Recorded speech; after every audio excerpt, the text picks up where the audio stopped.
So when I was working as a courier last year, I had this regular route through the mountains delivering packages to remote areas.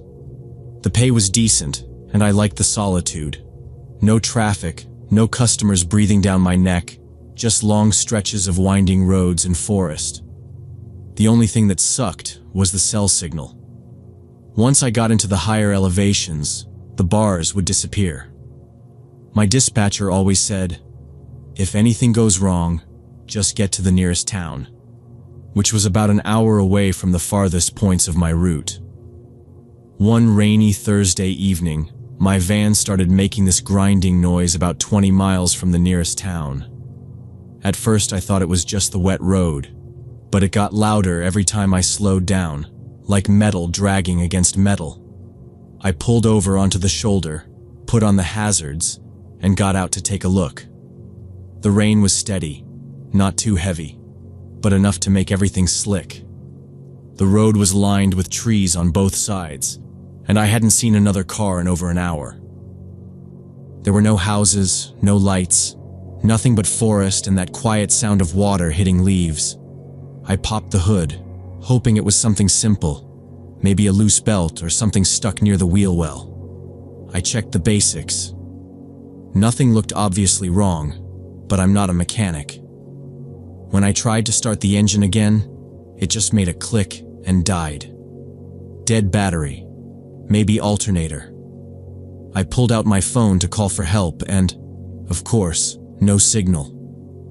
I moved around a little, holding the phone up, even tried walking a bit up the road, but still nothing. It was getting dark fast, and I didn't have a flashlight, just my hazard lights and a crappy phone screen. I was debating whether to stay put or start walking when I heard footsteps behind me on the gravel. Not fast, not running. Just slow, crunching footsteps. I turned around quick, expecting maybe someone stopped to help. But I hadn't heard an engine, hadn't seen headlights. I just saw this guy coming out of the tree line maybe 30 feet back. Middle-aged, thin build, kind of hunched over. He had on a camo jacket, cargo pants, and a baseball cap pulled low. He raised one hand slightly, palm open, and said, "You okay?"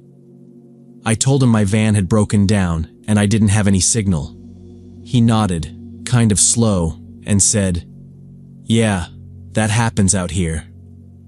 Then he looked down the road and back into the trees behind him, like he was expecting someone else to show up. I asked if he had a phone or if he lived nearby. He shook his head. "I don't carry a phone," he said, "but I got a place not far. You could use my landline. Just a short walk." The way he said it, landline, felt rehearsed, like something he didn't say often, or something he had to remember to say. He kept shifting his weight from one foot to the other and glancing back at the trees. I thanked him but said I might wait a bit to see if another car passed. He smiled a little but didn't move, just stood there with his hands in his pockets. Then he started asking questions, what kind of route I had, how far out I usually went, if my company knew exactly where I was supposed to be tonight. I said yeah, all our deliveries were tracked. My dispatcher had a log of all our stops. I kept it casual, didn't want to sound nervous, but something about the way he was asking rubbed me wrong. He tilted his head and said, "So someone would come looking if you didn't check in, huh?" I nodded. He smiled again, but it didn't reach his eyes. That's when he started fidgeting, like rubbing his thumb over something in his pocket. It made this soft clicking sound. His jacket was zipped up, but I could see the way his right hand kept twitching around in that pocket. His speech started to shift too. Less casual, more scattered. He said something about how he used to drive these roads himself, but then muttered something I didn't catch, looked down, then looked back up real quick. I started backing toward the van, keeping the door open between us. He noticed and took a small step forward, still not taking his hands out of his jacket. I said, "Thanks for the offer, but I think I'll wait in the van. I'll be all right." He nodded, like he accepted that, But he didn't leave. He just stood there in the rain, his hat dripping, one hand twitching in his pocket, eyes darting back and forth like he was waiting for something else to happen. The guy offered to drive me to his house to get some tools. He said it wasn't far, maybe a few minutes down a dirt road, and that he was good with engines. He even gestured vaguely toward the woods, saying, "Just back through there." I hesitated. It was starting to rain harder, and I was cold, wet, and still stuck in the middle of nowhere. I was about to accept when he shifted a little, and the edge of something metal poked out from his jacket pocket. It wasn't obvious at first, but when he turned just slightly toward the van, the object caught a bit of light. It looked like the handle of a folding knife. Not a tool, not something for engines, a knife. He noticed me looking and quickly stuffed it deeper into his pocket, but he didn't say anything. Just kept standing there, too close, eyes too focused. Everything about the situation suddenly changed. His smile didn't look like a smile anymore. The way he stood, not relaxed, but stiff and leaning forward like he was just waiting for something. His breathing had gotten heavier too. I looked back toward the road like I was expecting a car. Then I said, "Actually, I already called my dispatcher. They're sending a tow." That made him pause. Just a beat. His eyes stayed on me, but his posture shifted. "You sure?" he said, sounding less friendly now. "I already said, my place is real close. I got everything you'd need." I forced a tight smile and shook my head. "Appreciate it, but they're on the way. Should be here any minute." He didn't smile this time. He didn't move either. He just stood there, staring at me.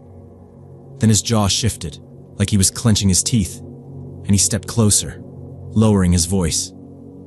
"You can't stay out here all night." I kept my voice calm, steady. "I won't. Help's on the way. I'll be fine." He took another step forward. "You don't know these woods.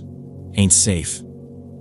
"I'll be all right," I said again, and put one hand on the van door, ready to slam it shut if I needed to. That went on for another minute or two, him repeating himself, each time with less patience.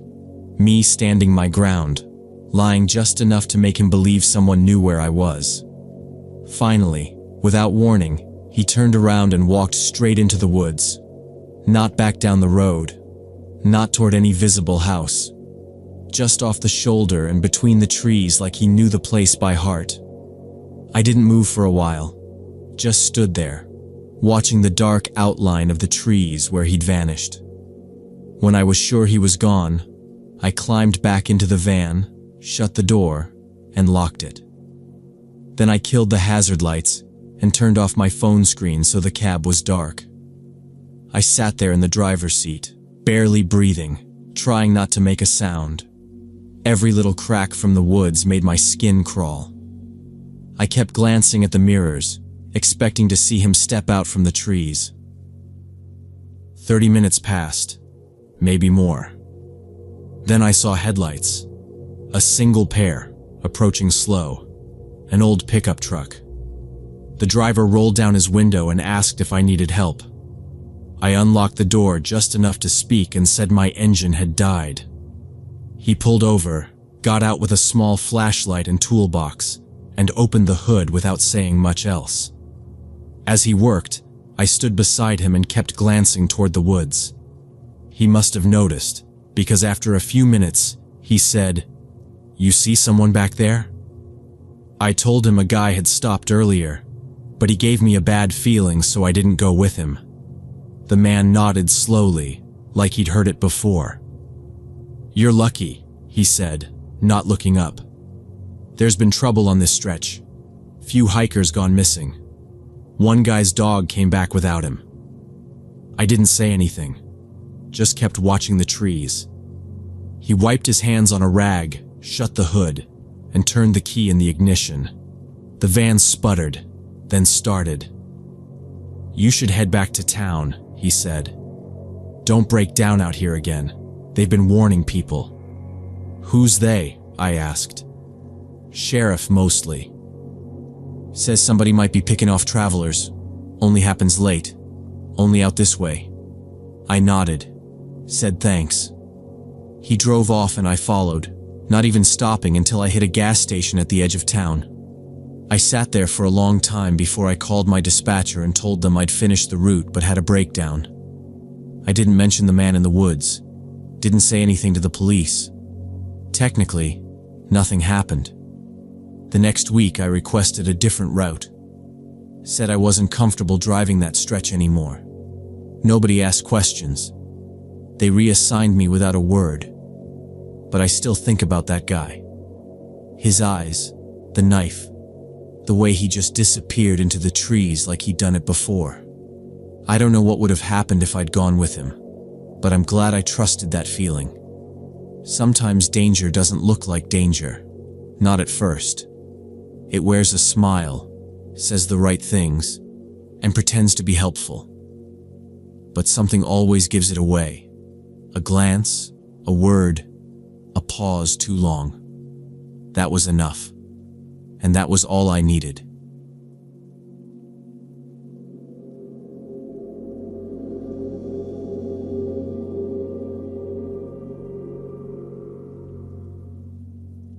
When I was 18, I worked night shifts at a small diner on the outskirts of Denver to help pay for college. The place stayed open all night but barely got any customers after midnight. Most shifts I'd just clean, restock, and do homework until morning. The building was a single-story rectangle with big glass windows on the front facing the road, always kind of dim inside no matter how many lights were on. The booths were vinyl and cracked. The floor was always a little greasy. It was the kind of place that felt like it hadn't changed since the 80s, in a way that was mostly comforting. One Tuesday night around 1 a.m., the phone rang. The landline almost never rang at that hour, so it already put me on edge. I wiped my hands off and picked it up. A man with a raspy voice asked what time we closed. It was a normal question, so I told him we were open 24 hours. He was quiet for a second, then asked if I was working alone. My stomach dropped a little. I said, "Sorry?" And he followed up by asking what my name was. I didn't answer. I just hung up and stood there for a second, listening to the buzz of the overhead lights. Maybe 5 minutes later, the phone rang again. This time, he didn't bother with small talk. He asked how old I was, if I had a boyfriend, and what days I usually worked. His tone was slower now, like he was trying to drag the answers out of me. I told him to stop calling or I'd contact the police. He paused again. Then he said, "I can see you through the front window. You're wearing a gray hoodie and jeans with holes in the knees." I turned and looked through the glass. The street outside was dead. Just an empty parking lot, a few flickering streetlights, and the shadow of the bus stop across the road. I stepped around the counter and moved toward the window, squinting through the glare of the lights behind me. Nothing. No car, no person, no movement. Still, he was right. I was wearing exactly what he described. I grabbed the phone and dialed the manager's emergency number, but it rang to voicemail. I didn't want to call 911 yet because technically he hadn't done anything. I unplugged the landline and stood there for a few seconds, thinking that would be the end of it. But my cell rang next. Unknown number. I let it ring. Then it rang again, and again, every 10 minutes for the rest of the shift, always from unknown numbers. I finally answered around 3:30, hoping maybe it was someone else. As soon as I said hello, the same raspy voice said, "I like when you wear your hair up. You should wear it like that more." I hung up, turned off my cell, and locked the front doors even though the diner was technically still open. I turned off the open sign too, just in case. I spent the rest of the shift pretending to scrub the counters while watching the window. At one point, I thought I saw someone across the street, standing just behind the bus stop bench. but when I blinked, they were gone. I never got a good look. Just a shadow that might have been there, might not have. By the time the morning cook arrived at 6 a.m., I had all the lights on, the back door double locked, and my phone turned off. He asked why everything was locked up, and I just said someone kept prank calling all night. He looked at me for a second, then walked into the kitchen like he didn't want to know more. I left without clocking out. That morning, I bought a small can of pepper spray and kept it in my hoodie pocket. I didn't tell anyone else about it, and I didn't go back to that diner after dark for a week. But when I finally did, I noticed a man sitting at the farthest booth in the corner. Gray hoodie, head down. When I brought him coffee, he didn't look up. Just said, "Thanks." Real quiet. I checked the caller ID on the landline every time it rang that night. No more unknown numbers. But I still couldn't shake the feeling that someone had been standing outside that window, watching me the whole time. By 4 a.m., I was a nervous wreck. I'd stopped doing anything except watching the windows and waiting for the phone to ring again. It rang at least twice every 10 minutes, always from unknown numbers.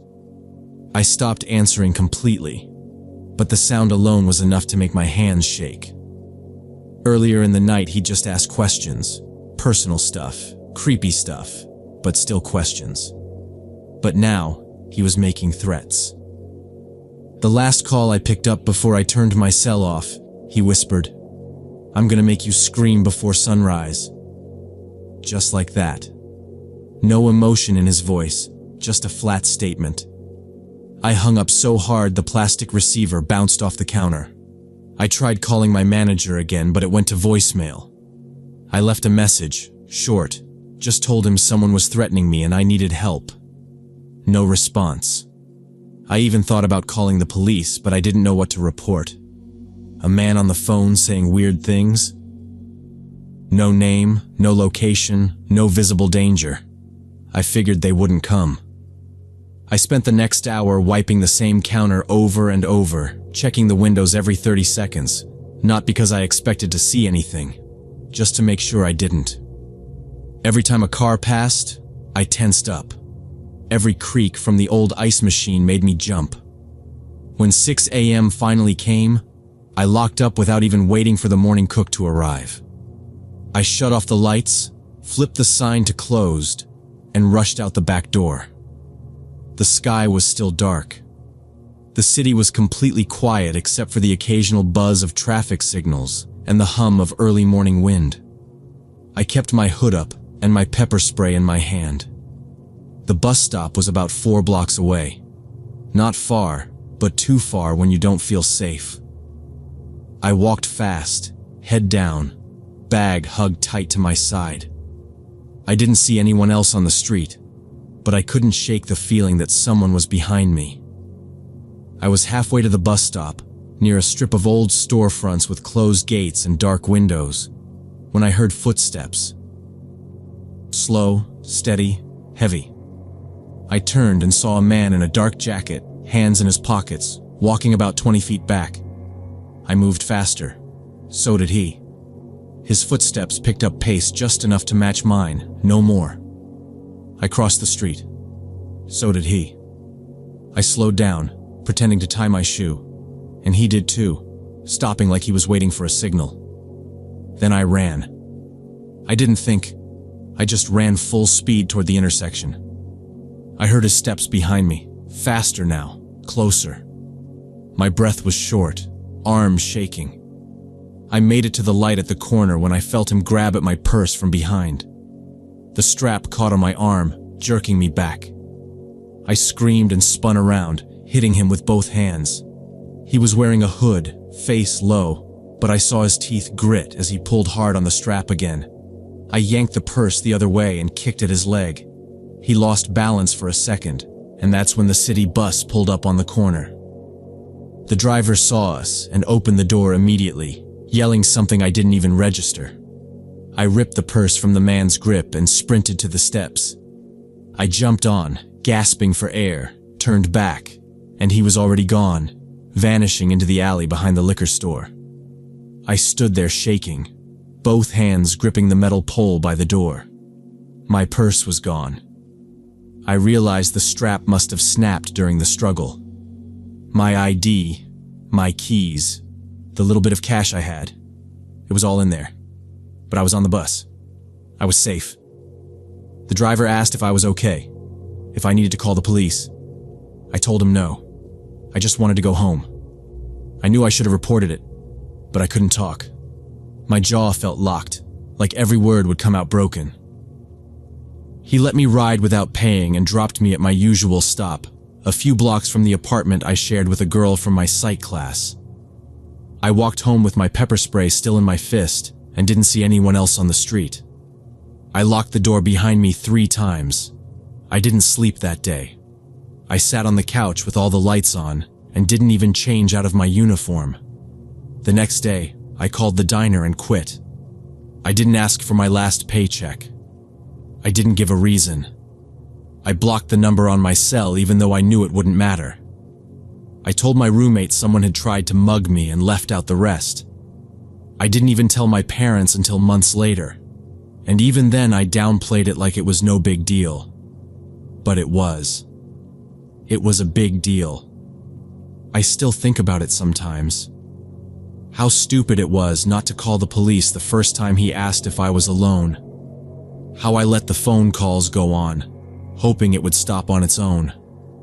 How I tried to act like I could handle it. It started with a question about store hours, then my name, then my clothes, then my age, and it ended with him chasing me down the street at 6 in the morning. That's the part I remember the most. The moment I realized he wasn't just a voice anymore. He was a person, close enough to reach me. Now I take every strange thing seriously. Every weird question, every unwanted message, every unknown number. I don't assume anything is harmless anymore. If someone makes you feel unsafe, even a little, that's enough. That's all the warning you need.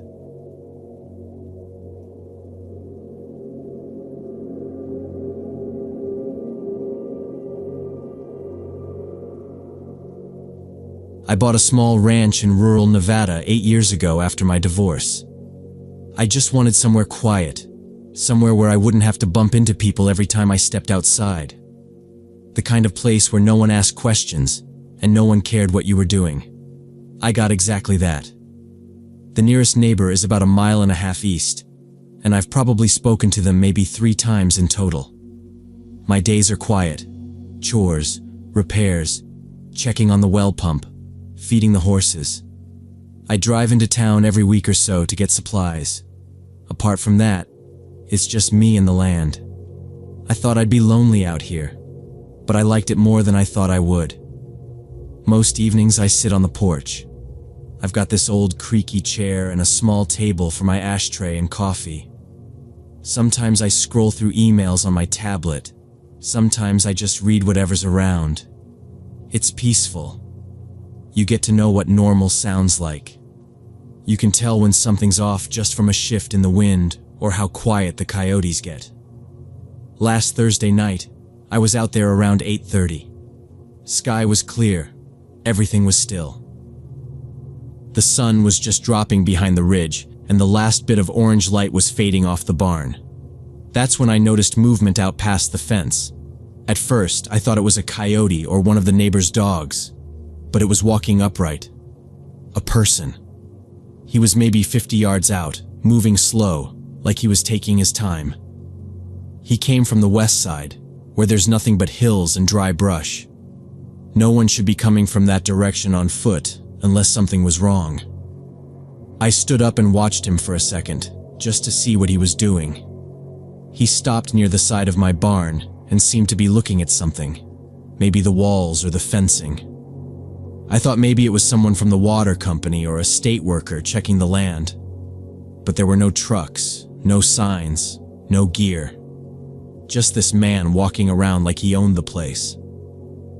I stepped off the porch and started walking toward him. I figured if he was lost or needed something, he'd say so. But as I got closer, I started getting this feeling.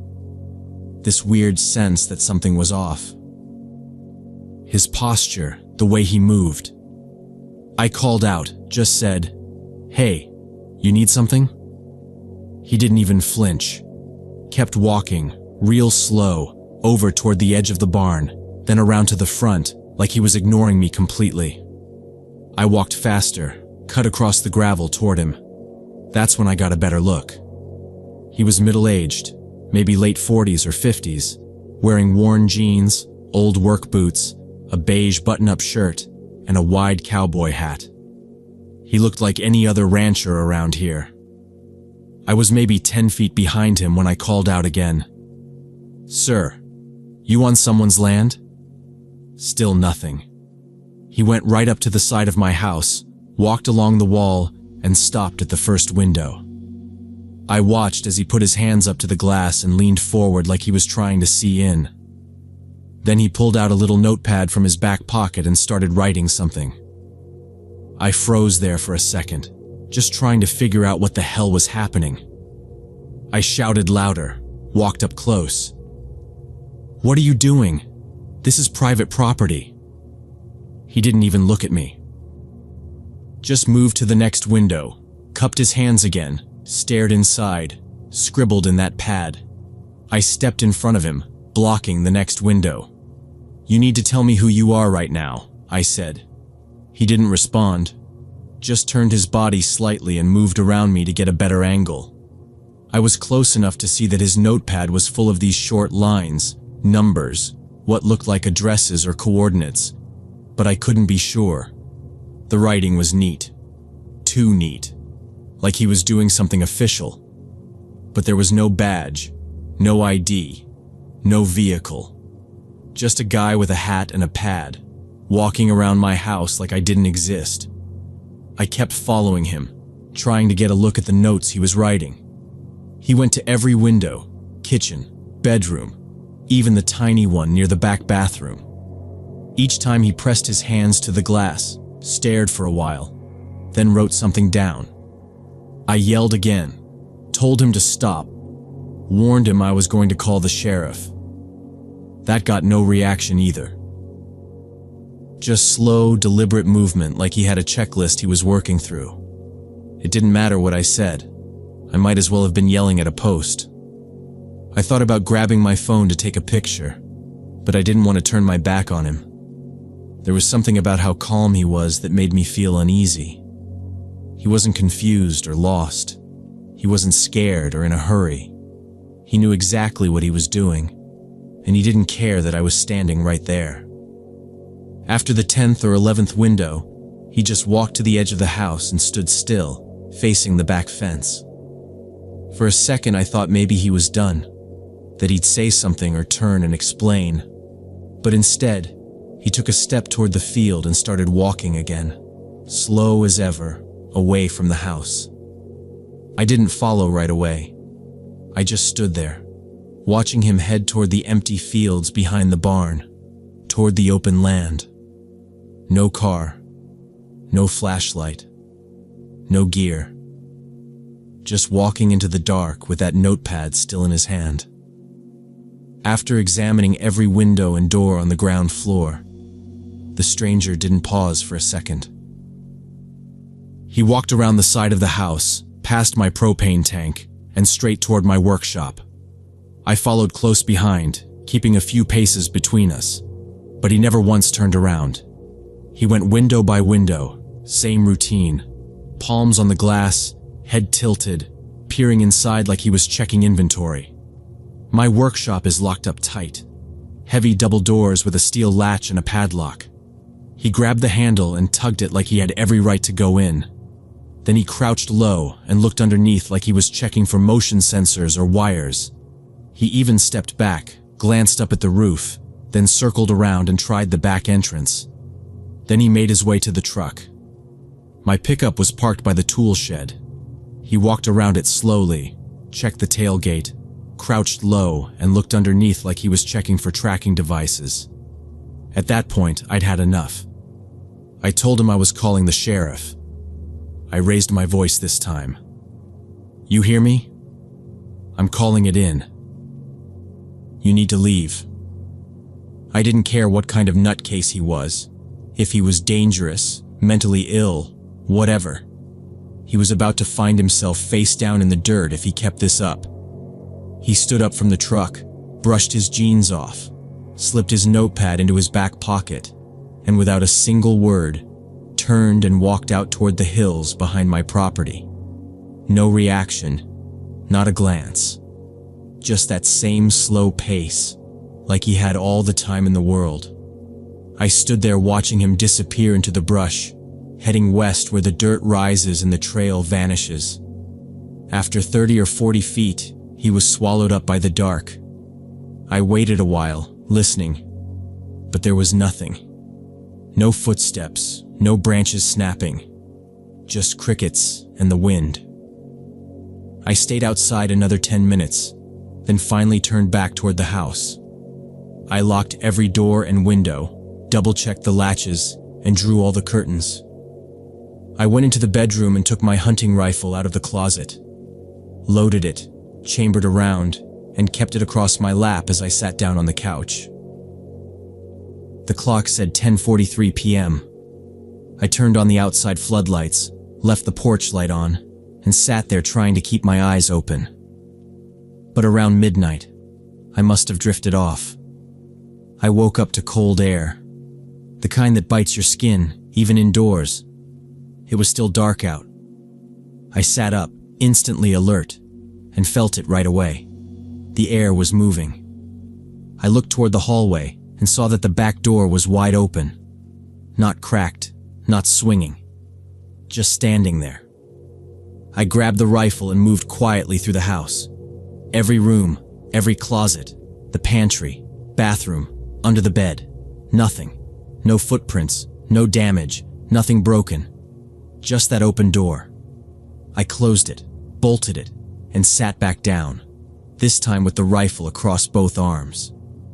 I didn't notice what was missing until daylight. I had a small wooden box on the desk with old family photos. Me and my ex-wife, my dad on his horse, my mom from when she was young. All of it was gone. The drawer where I kept my property documents was open, and the manila folder with my land deed was missing. I checked the filing cabinet. The envelope with my workshop's spare keys was gone. The only thing untouched was the gun cabinet. He hadn't gone after weapons or money. He took papers, pictures, keys. By sunrise, I was already on the road. I drove straight into town and walked into the sheriff's department, rifle still in the truck.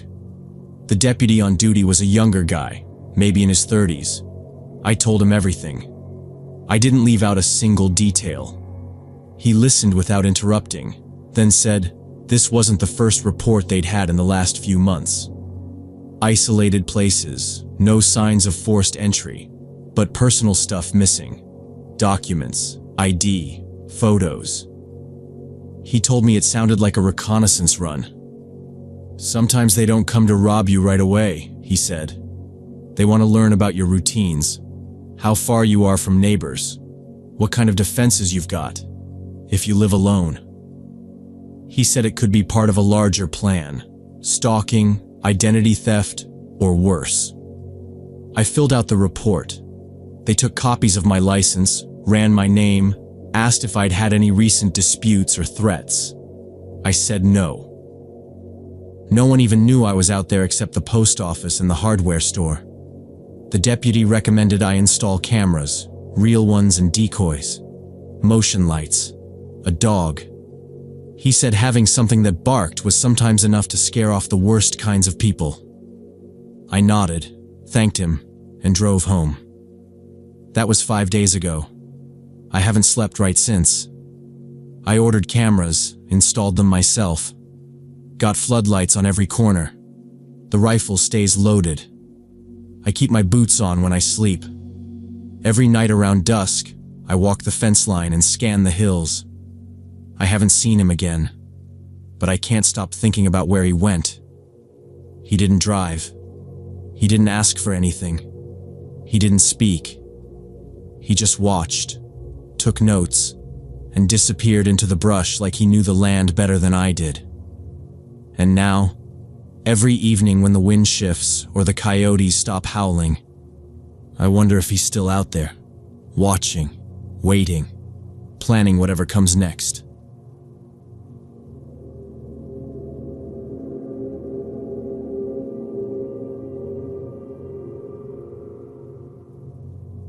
This happened last fall when I was driving home with my girlfriend Ellen after her night shift at the hospital. We lived in a small town about 30 minutes outside the city, and the route home took us through a patchwork of rural roads, mostly surrounded by open fields and old farms with long gravel driveways. There were some woods too, thin lines of trees separating the properties, nothing too dense. Ellen was half asleep in the passenger seat, still in her scrubs, sipping a coffee she picked up at the hospital vending machine before we left. It was around midnight on a Thursday. I remember that clearly because she'd been covering for another nurse and had stayed later than usual. We had the windows down slightly. That time of year, the air was cool, but still carried the last hint of summer. The roads were completely empty. I wasn't speeding, just cruising at maybe 50. We were maybe 15 minutes from home when I saw someone ahead in the headlights, crossing the road. I slowed immediately. It was a person, for sure. They were pushing something, looked like a shopping cart, and they were moving fast, almost like they were in a hurry. They didn't stop to look our way, didn't pause or hesitate, just hurried from one ditch to the other, dragging the cart behind them. It wobbled, one of the wheels sticking or catching on the asphalt. I couldn't make out their face. They were wearing a big coat or layers of clothing, something bulky and dark. I flicked on the high beams, but by the time we reached the spot, the person was already gone, vanished into the dark on the other side of the road. "Did you see that?" I asked. Ellen sat up straighter and nodded, already unbuckling her seatbelt. "Yeah, that was weird. They were pushing a cart?" "Yeah. I didn't see where they went." "Turn around," she said. "Let's check." I hesitated, but she looked over at me, serious. What if they need help? What if it's someone homeless or having some kind of medical issue? Ellen worked in emergency medicine. She'd seen too many people who wandered off during mental breaks or overdoses and ended up dead in ditches. I didn't argue. I found a wide driveway up ahead, reversed into it, and turned back the way we came. We drove slowly, both of us looking along the sides of the road. It wasn't well lit, no streetlights out there, just the dull wash of headlights pushing into the trees and brush.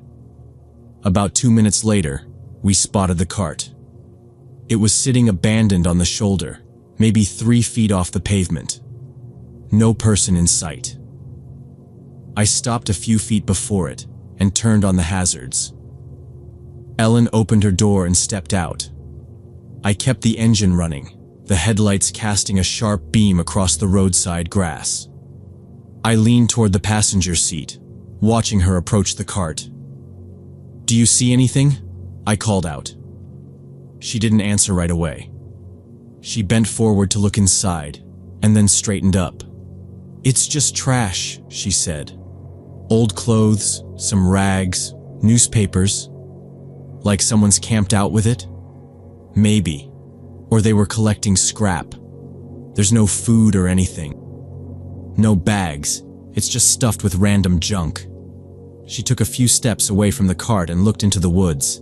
I could barely see her now, just her silhouette in the headlights. "Hey," I said louder. "Don't go far." She turned back toward me and waved. Then she called out, "Hello? Anybody out here? Are you okay?" Her voice echoed a bit in the empty space. No answer. She waited a second, then looked back at me. "Should we call someone?" she asked. While Ellen was investigating, I kept scanning the area around us. The road was dead quiet. Our hazard lights blinked in rhythm, casting dim orange flashes onto the bushes. My fingers were still on the steering wheel, but I was leaning forward, eyes darting along the tree line just beyond the shoulder. The nearest house I could remember passing was easily a mile or two back, and there were no other cars, no farm lights, nothing but darkness all around. Then I saw it.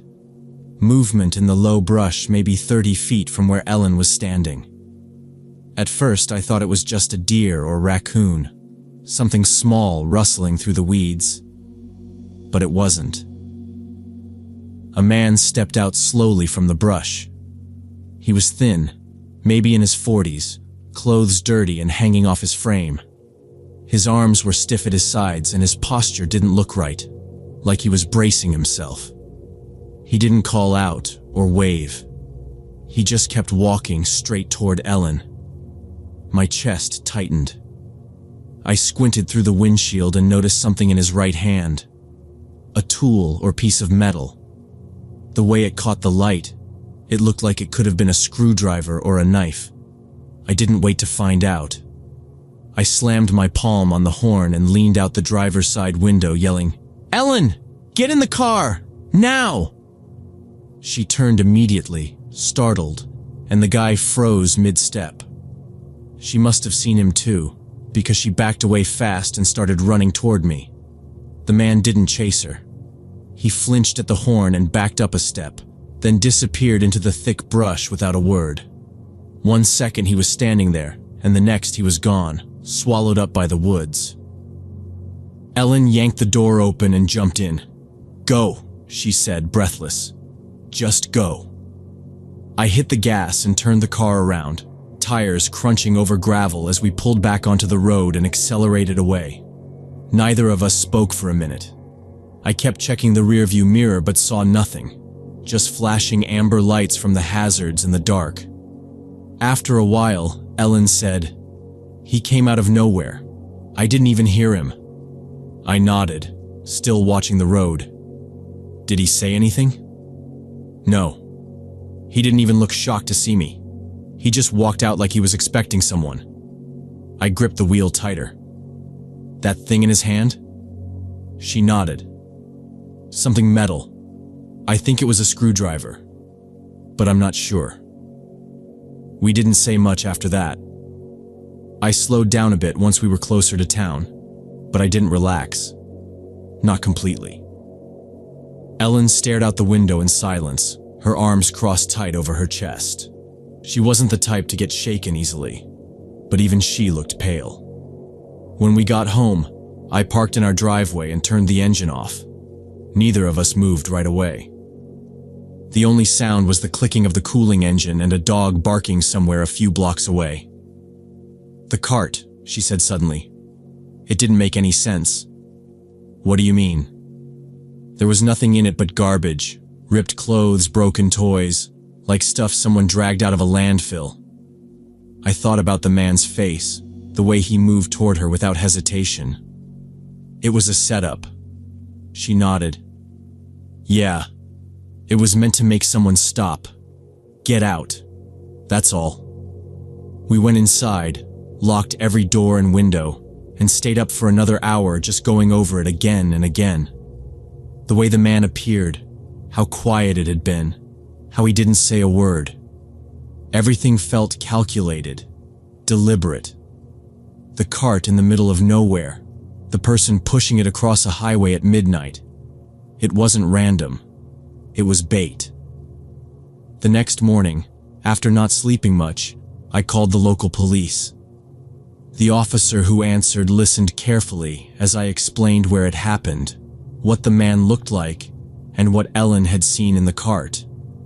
I kept my voice calm, but inside I was still turning over the what-ifs. When I finished, the officer said, "We've had similar calls. Not always the same setup, but same area. Always late at night. Always something weird in the road to get people to stop. A broken bike, a suitcase, even a car seat once." I didn't know what to say. He continued, "We think someone's using these items to lure people out of their cars. Could be a robbery attempt. Could be worse. Thanks for reporting it. We're trying to establish a pattern." After I hung up, I told Ellen everything he said. She just nodded. Neither of us were surprised. We didn't drive that road at night anymore. Not unless we had no choice. If we did, we kept the doors locked and didn't stop for anything. Even now, if I see something weird on the side of the road, I think twice. I slow down. I look. But I don't stop. That night changed the way we think. We used to believe that helping people was always the right thing to do.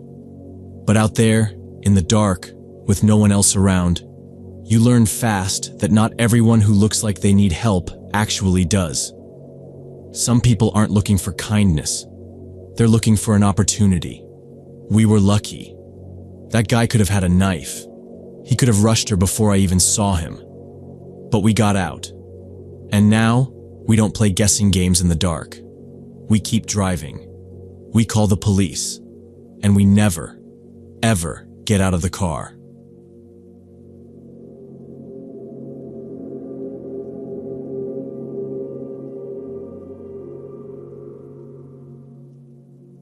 So when I was working at this tech company in Portland, I started running at night to avoid the crowds and the heat.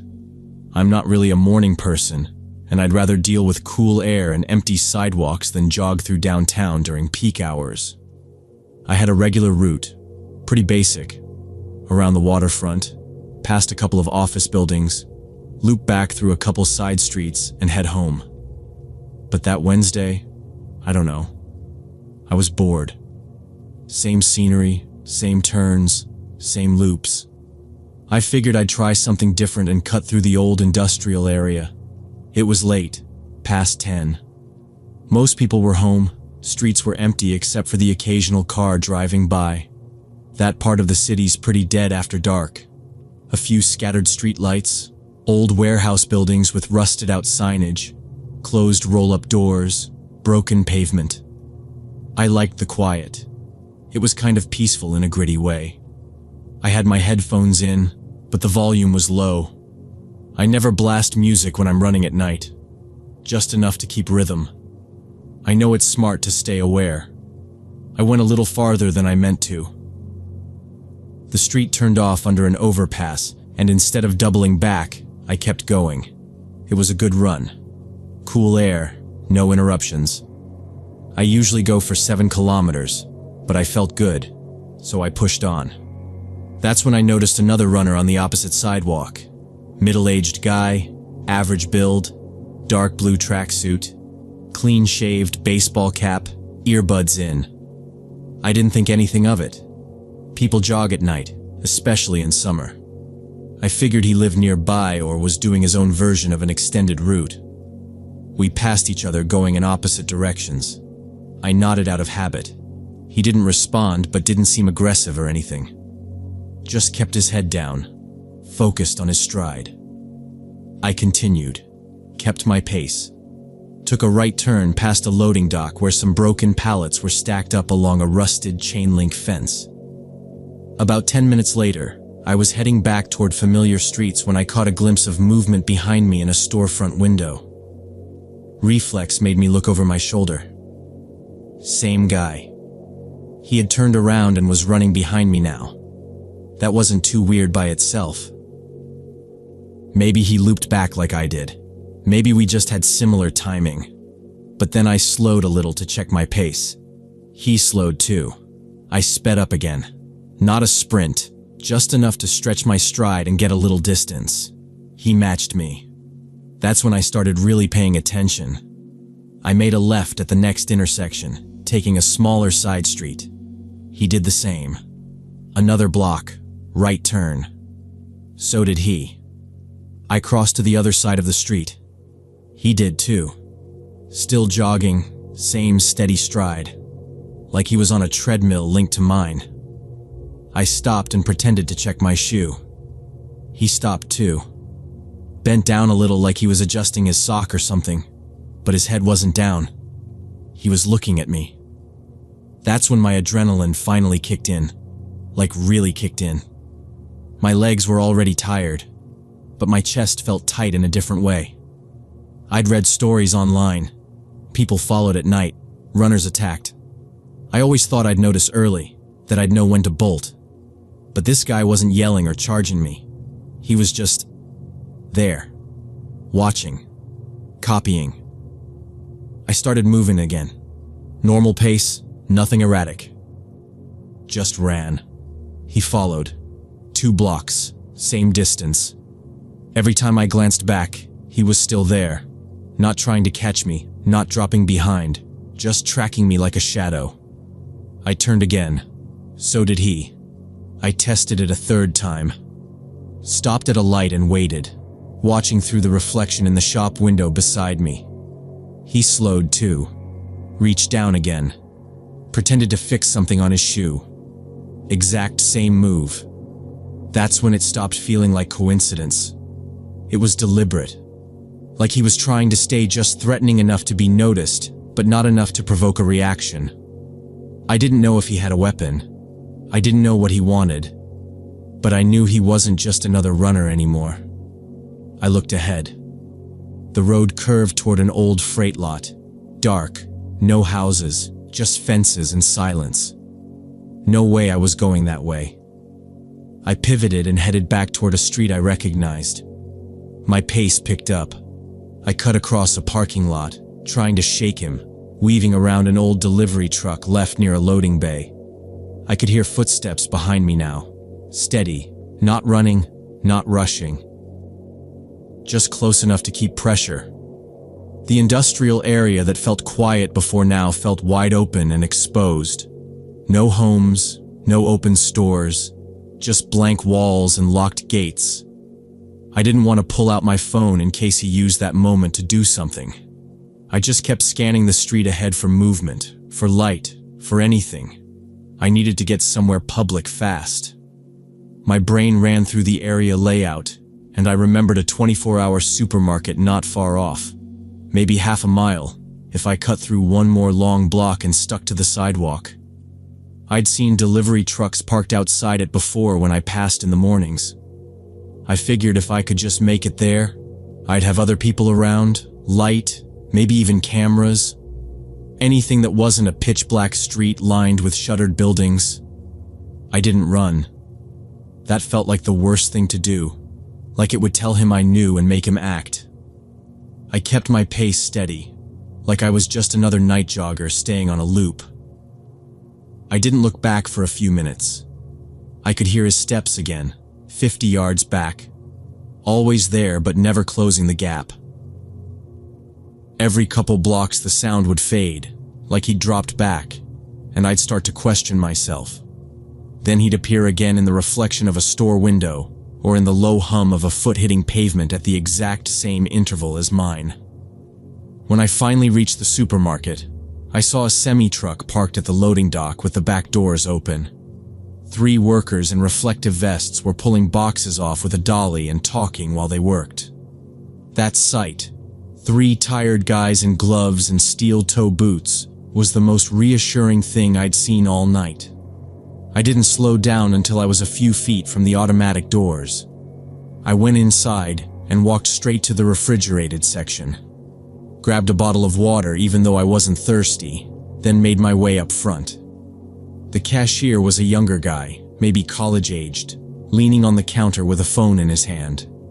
I made a casual comment about the late shift, something about it being slow. He smiled, said it usually picked up around midnight with truckers and night shift workers. While he scanned the water, I turned to glance outside. The glass gave me a wide view of the lot, the loading dock, and the sidewalk running along the bus stop. The man was standing there. He hadn't come closer. Just posted up near the shelter, not even pretending to be waiting for a bus. Just staring. No phone, no bag. Arms at his sides. Completely still. I thanked the cashier and moved slowly toward the front of the store. I wandered the aisles for a while, pretending to browse. One of the workers walked in, wheeling a hand truck loaded with cereal boxes. I watched him disappear into a back hallway. A few minutes later, the truck outside rumbled to life, and the last 2 workers climbed in. I wanted to ask them to stay, but there was no reason I could give without sounding crazy. I had no proof. just footsteps and bad timing. I waited another 10 minutes, walked in circles around the aisles. At one point, I went to the bathroom just to kill time.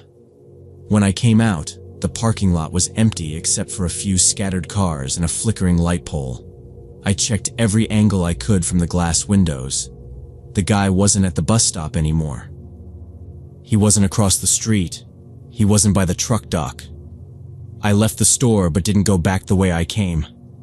I took the long route, main roads, well-lit intersections, restaurants that were still open. It added at least 2 miles to my run, but I didn't care. I passed a gas station, a 24-hour gym, even a late-night diner where 2 cooks were smoking outside. I never saw the guy again, but I didn't stop checking every block behind me. When I got home, I locked the door, turned off the lights, and stood in the dark, listening. Nothing. No knocks, no sounds, just the hum of the fridge and the usual quiet of my building. I sat down, chugged the water, and finally let myself process how close that had felt. The next morning, my neighbor was out front watering the little plants near the mailboxes. She's chatty, always talks about crime in the area or what she hears on her police scanner. As soon as I said I'd gone for a late run, she raised her eyebrows. "You didn't go through the old warehouse district, did you?" I told her I had. She clicked her tongue and shook her head. "You need to be careful. 3 people got jumped around there in the last few weeks. All runners, late night, no witnesses. Cops think it's a setup. One guy follows them. The others wait in a van nearby." I didn't say anything. I just stood there thinking about the man at the bus stop, the way he matched my pace like he was playing a game, how he vanished the second I stepped into a crowd. That was the last time I ever ran through that part of town. I mapped new routes with streetlights, storefronts, and cameras. If it wasn't public, I didn't go there. I carried my phone in my hand from then on, took a small flashlight, wore brighter clothes. Every so often, I still think about that night. Not just how lucky I was, but how close I came to being the next person whose story ended differently. All I know is, when something feels off, don't brush it away. Pay attention. Change direction. Trust the gut reaction, even if it feels like paranoia. Sometimes, that's the only warning you'll get.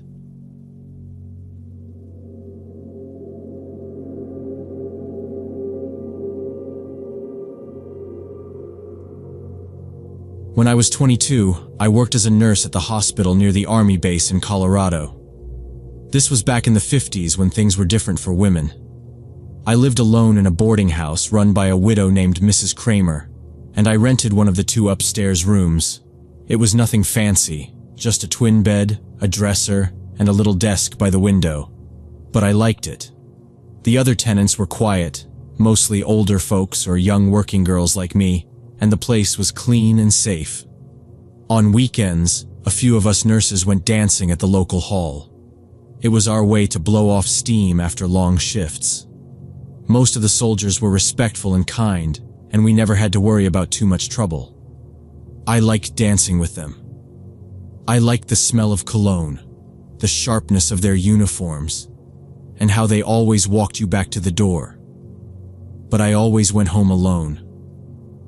That was important back then, especially in a town like ours. That Saturday night, the band had been especially good. Something about the rhythm just kept us out there longer than usual. It was past 10 when I realized the others had already left, but I wasn't worried. I caught the last bus to our side of town, like always. The ride was maybe 15 minutes, and the driver nodded when I got off near Maple and 6th. From there, it was a short walk, 6 blocks through a residential neighborhood where the houses sat close together with small fenced yards. I'd done that walk 100 times. I wasn't nervous. It was one of those warm, quiet Colorado nights. Not too hot, but with just enough breeze to make you glad you weren't inside. I kept my purse close under my arm and walked on the sidewalk, passing porches with turned-off lights and the occasional porch swing still moving from where someone had left it. The streetlights spaced every other block were dull and yellow, not too bright, but enough to see where you were going. I remember walking past the big maple tree at the corner of 3rd and thinking I should have brought a shawl. Then I heard the low hum of a car behind me. I glanced back and saw headlights creeping along. The car was maybe 30 feet behind me, rolling along at walking speed. I kept walking. I figured they were looking for a house number or maybe turning in somewhere. But the sound kept following. Tires on pavement, steady engine noise, not speeding up or slowing down. When I turned to look again, I could see it was a dark-colored sedan, maybe navy blue or black. The window on the passenger side rolled down, and a man in uniform leaned over. "Hey there, miss. Need a ride?" he called. I smiled politely, kept walking. "No, thank you. I'm almost home." The car kept pace with me. There were 4 of them inside, all in army uniforms. At first glance, they looked young, maybe my age or a little older. They all smiled like it was just a friendly offer. "Come on, it's late," one said from the back seat. "We'll take you to your door." I shook my head. "I appreciate it, but I prefer to walk. It's such a nice night." One of them laughed, low and close to a sneer. "A nice night for what?" Another said something I couldn't hear, and they all laughed again. I didn't like that sound. Not the words, but the tone. It was off. I picked up my pace. The car did too, keeping just alongside me. "Don't be like that," the driver said, still smiling. "We're just trying to be gentlemen." I didn't answer. I was 2 blocks from the house now, and my feet felt heavier than they should. I thought about ducking down a side alley, but they would just turn the car. It wasn't far, just 2 more blocks. I could get there. "You shouldn't be walking alone," one of them said. "It's dangerous." "I'm fine," I said, louder now, firm. "I'm almost home." Then the car stopped. They didn't drive off or keep rolling. It just stopped. Suddenly, sharply, tires bumping the curb. The doors opened, and before I could think to run, 2 of them were on me. They grabbed my arms, 1 on each side. I shouted, kicked at one of them, but it didn't do much. My purse dropped, spilling on the sidewalk. I tried to twist free, but they had my arms tight. I screamed again, louder this time, hoping maybe someone nearby was still awake. A window, a porch light, anything. But no lights came on. The houses were still, quiet. They dragged me toward the car, my shoes scraping the pavement. I thrashed, tried to dig my heels in, but they were too strong. The back door was open. One of the men climbed in ahead of me, the other shoved me forward, hard, and I fell onto the seat. My head hit the door frame, and the pain burst white behind my eyes. I barely felt the door slam shut behind me. The engine revved, and the car started moving before I'd even caught my breath. One of them was beside me in the back seat, pinning me by the shoulders. Another had my legs. The man in front didn't look back. He just kept driving, slow at first, then faster as the houses disappeared behind us. They drove up to the old scenic overlook in the mountains outside town. The road was winding and narrow, and the tires kicked up dust and gravel as the car climbed higher. I kept begging them to let me go, promising over and over that I wouldn't tell anyone, that I would forget their faces, their names, everything. But they didn't say a word back. They just stared ahead, serious now. The laughter was gone. The car stopped near the edge of the cliff. You could see all the lights from town below, tiny and far away. The air was cooler up there, but I was sweating from panic. One of them got out and opened the back door. They pulled me out like I was nothing. My knees buckled, but they didn't care. They dragged me across the gravel to a flat patch of ground surrounded by rocks and broken bottles. I tried to fight. I kicked and screamed and clawed at their faces. One of them punched me in the stomach so hard I couldn't breathe. I dropped to the ground, gasping. Another one grabbed my wrists and held them above my head. They took turns after that, hitting, ripping, laughing again. My legs scraped against the rocks. My dress tore. The pain came in waves, but I couldn't cry out anymore. I kept thinking about my parents, about how my mother would be pacing the kitchen, checking the clock, about how they'd think I had stayed out too late or missed the last bus. I wanted to scream for them, but there was nothing left in my throat. When it was over, one of them stood above me with a large stone. He looked down at me, his face blank, as if he was deciding whether to end it. He raised the rock over his head. I closed my eyes. Then the rock came down, not on me, but next to my ear. It cracked against the ground with a thud. Bits of gravel hit my face. I stayed still. I didn't move, didn't breathe. I didn't even blink. They stood around for a moment, then walked back to the car. I heard the engine start, then the tires crunching over the gravel. The sound faded. I kept lying there, eyes closed, body stiff. Then the sound came back. I opened my eyes and rolled toward the shadows. The car was returning. Headlights off. I could hear the engine idling nearby. I crawled, barely able to move my arms and legs, to a cluster of boulders near the cliff's edge. I wedged myself between two rocks, pressed against the cold stone, trying not to breathe too loud. Flashlights clicked on. Beams of light cut through the trees and brush. I could hear their voices again, lower now, quieter. One said, "She's still out here." Another one replied, "We can't leave her. If someone finds her..." I stopped listening. My focus narrowed to staying still, invisible, part of the rocks. They moved around for a long time, kicking through brush, calling to each other. At one point, a beam of light passed right over my shoes. I thought it was over. But they kept going, stepping just past where I was hiding. Eventually, the voices got softer, then more frustrated. One of them said something angry, slammed a door. Then the engine roared back to life. Tires spun out. Then silence. I waited.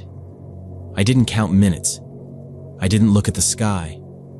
I just waited until my limbs were stiff and numb, and my back hurt from the stone. Then I started walking. I didn't follow the road. I was afraid they'd come back. I went through the trees, down steep embankments, crossing under branches and climbing through brush. I held onto trees to stay upright. My dress was torn to ribbons and covered in blood and dirt. My shoes were barely on my feet. It took hours, maybe 5, maybe more. The stars were fading and the sky was starting to turn gray when I saw the edge of town. I recognized the water tower and the rail fence behind the church. I followed the alleys. I didn't want anyone to see me like that. When I reached the boarding house, the front door was locked, but the side window was cracked open. I climbed in through the kitchen. My legs gave out the moment I hit the floor. The light came on. My father was standing in the doorway. He didn't come to help me up. He just stared. "What happened to you?" he said. I told him, or tried to.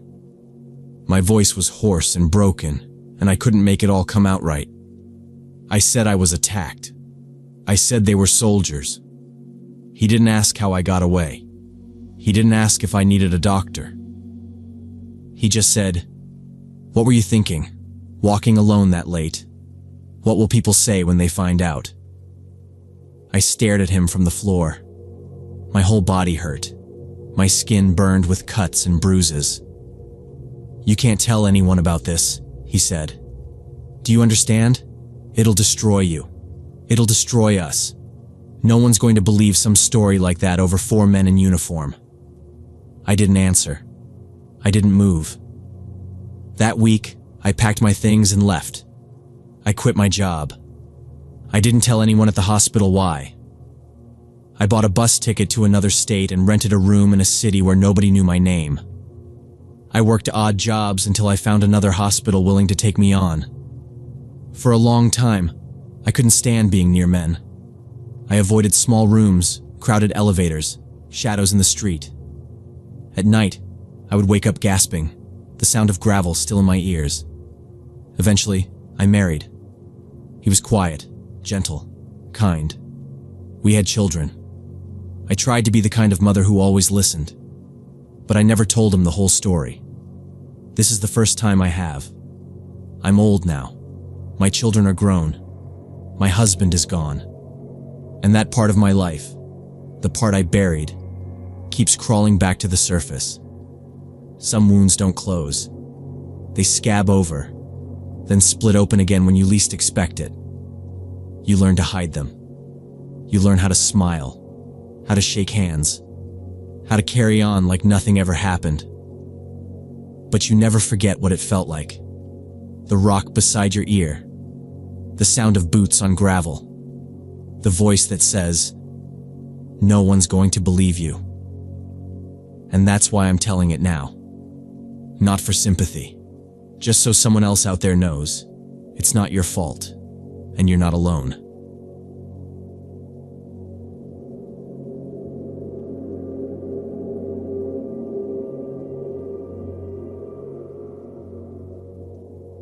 Last year, I was working late on a Thursday with my colleague Daniel. It wasn't anything unusual. We were behind on a product pitch for a client and had promised a prototype by Monday morning, which meant the weekend was going to be shot. Neither of us were thrilled about it, but we were used to the grind. Around 6:30 p.m., Daniel suggested we take a break and get some caffeine to push through the night. He wanted to go to that place on Main Street, the coffee shop with the big windows and orange lettering. You probably know the one if you live around here. Always packed, even on weekdays. It was drizzling when we walked over, the sidewalks kind of slick and reflecting all the neon signs. The shop was still busy, full of college students and people on laptops, but we managed to squeeze up to the counter. I ordered a black coffee. Daniel asked for a large latte with almond milk, his usual. The barista was this kid, maybe early 20s, black hoodie, shaggy hair, didn't say much. He scribbled names and slid us the receipt. We stood off to the side to wait. I sipped at the water from the little pitcher near the straws. After about 5 minutes, our drinks came out. Mine was fine, but Daniel's had whipped cream and regular milk. They'd written Donald on the side of the cup. Daniel kind of laughed at first, like, "Hey, happens all the time." Then he took a sip, frowned, and walked up to the counter. He was polite, just said something like, "Hey, sorry, I think this is the wrong order. I asked for almond milk and no whipped cream." The barista, the same guy, looked up at him like he'd just insulted his entire family. Deadpan stare. Then he said, "That's what you ordered." Just like that. Not rude, but sharp, like he was already sick of us. Daniel stayed calm. He explained again, pointing to the receipt. The kid didn't even glance at it. He just said, "I made it right. If you don't want it, that's not my problem." It got tense. Daniel kept his tone light, tried to de-escalate. I stood back, watching. The kid didn't budge. He had this locked jaw, clenched expression like he'd just been waiting for a reason to go off. He finally turned away and started wiping down the counter like we weren't there. We both stood there for a second. I was about to suggest we just go somewhere else when a woman stepped in. Looked like a manager, or maybe a shift supervisor. Older, mid-30s, firm voice. She asked what was going on, and we explained. She didn't hesitate. Took the cup from Daniel and told the barista to remake it. He didn't say anything, just walked away like a storm cloud. The woman made the drink herself, handed it off with a quick apology, and gave us a couple of coupons for next time. Daniel thanked her, and we walked out with our drinks. But here's the weird part. The barista was standing at the back of the shop now, behind the espresso machine, just standing there, staring at us.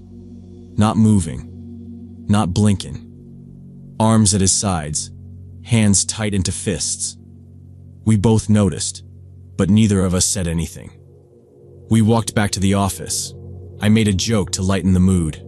Something like, "Guy probably failed a quiz earlier and took it out on us." Daniel laughed, but it didn't sound natural. We shook it off, got back to work. The hours dragged. A lot of quiet, just keyboards and mouse clicks. Around 10 p.m. we wrapped for the night and packed up. Our company rents spaces in a complex downtown, and at night we have to use the overflow parking behind the building. It's about a 5-minute walk through a service alley that runs past a few other businesses, including that coffee shop. We didn't see anyone on the sidewalk. Everything was mostly shut down. The alley was lit by a few overhead bulbs, those yellow security ones that buzz a little. The only sound was our footsteps on the wet pavement. Then, just as we were passing the side of the coffee shop, the door opened. It was the barista. He stepped out, still in that black hoodie, now with the hood pulled up over his head. He had a duffel bag slung across his shoulder. When he saw us, he stopped. Just stood in the doorway. Silent. Daniel noticed first. I was mid-sentence, saying something about getting takeout, and he just froze. I looked up and saw the guy. He didn't speak, he didn't wave, just watched us. His face was totally blank. No scowl this time, no expression, just eyes locked straight on us. I thought maybe he didn't recognize us, but then he tilted his head just slightly, like a dog trying to figure something out, and kept staring. I glanced at Daniel, and we both picked up the pace. Not running, just moving. No need to escalate things. I could hear the soft squeak of his shoes behind us as we turned the corner. I didn't look back. Daniel did. When we reached the parking lot, he unlocked his car and said, "Low." He's still standing there. We turned off the main road and headed down one of the narrower side streets lined with closed office buildings and dark storefronts. The kind of place that felt totally dead after business hours. I kept checking behind us without trying to be too obvious. But there he was. Still there. Same hoodie, same duffel bag, same silent stare. Not speeding up, not falling behind. Just always the same number of steps behind, as if he was tethered to us by some invisible line. Daniel suggested we loop around the next block. "Let's see if he keeps up," he said quietly. I nodded, and we veered left, then cut right into another alley that ran parallel to the parking lot street. We walked fast, but not running. Every corner we turned, we paused to check. Still there. Always just far enough not to be confrontational, but never too far to lose sight of us. It was that precise distance that unnerved me the most. He was aware of what he was doing. It wasn't random.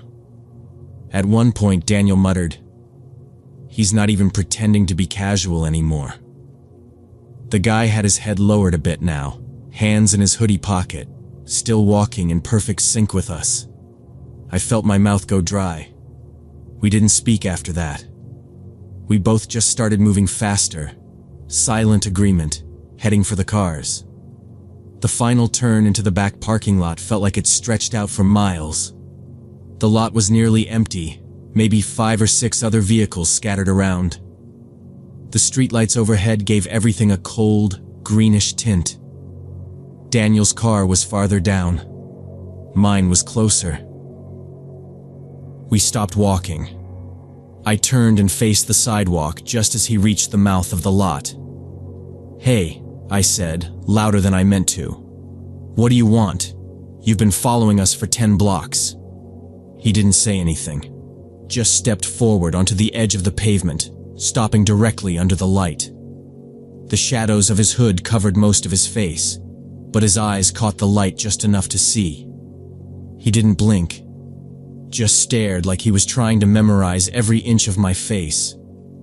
I kept my ground for a few seconds, then took a step back. Daniel whispered, "Let's just go." We moved quickly to our cars. I kept watching the guy out of the corner of my eye.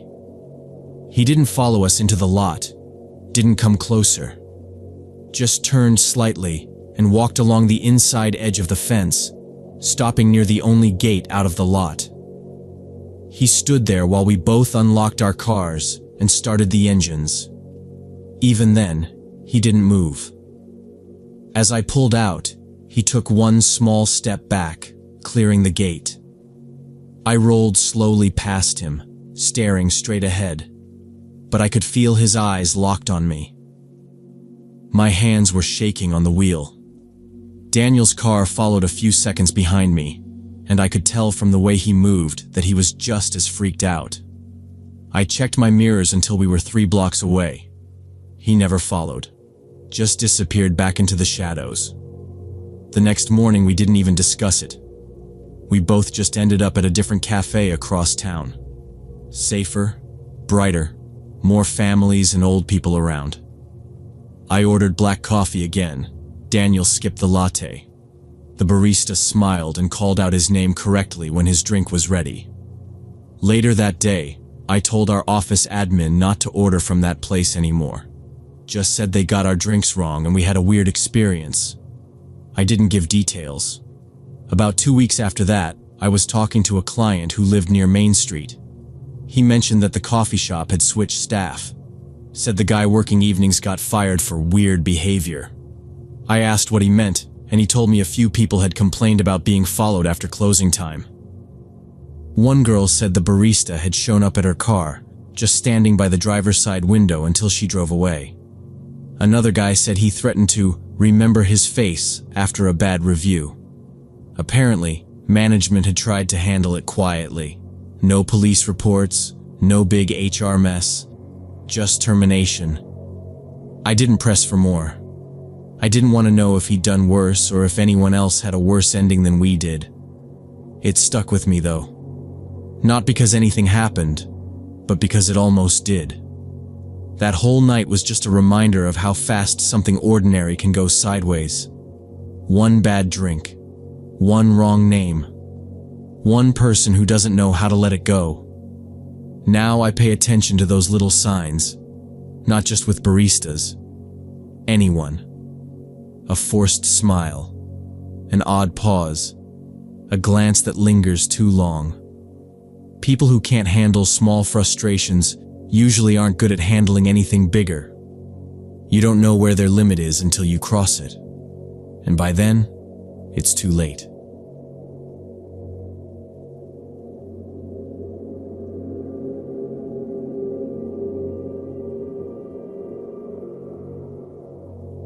So when I was 28, I went to this design conference in Chicago with my coworker Sarah.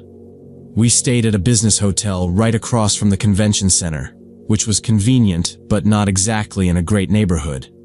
You could see a gas station across the street that had bars over the windows, and the supermarket next to it had the look of a place that had been robbed more than once. But it was fine for what we needed. We weren't there to vacation, just a couple nights for work. The first day was busy. Talks, networking, walking back and forth across the sky bridge with people in lanyards and laptops. By the time we got back to the hotel that evening, we were both wiped. I changed out of my blazer, threw on a hoodie, and Sarah wanted to grab something to snack on. Instead of using the overpriced vending machine downstairs, we decided to walk over to the 24-hour supermarket. It was just across the street, barely a minute away, even closer than the convention center. We figured it'd be quiet that time of night, probably around 9 p.m. The place had that sort of hollow silence you get in supermarkets late at night. Fluorescent lights too bright, music too soft, echoey. There were maybe 3 other customers and 2 employees that we could see. One guy was stocking canned soup. Another woman was standing behind the register talking on a headset. Sarah went to the dairy section for yogurts. I wandered into the bread aisle, just a few steps away from her, mostly to grab bagels and some cereal bars for the next morning. That's when I noticed this guy. Thin.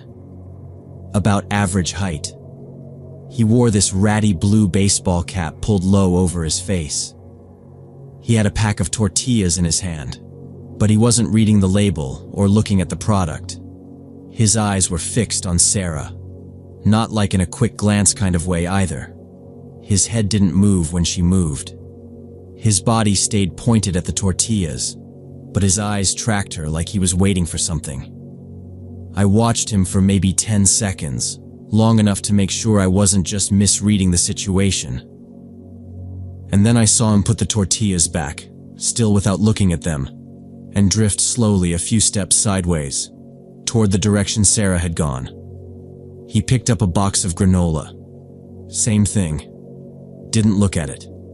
Just held it, turned slightly, and moved again when she did.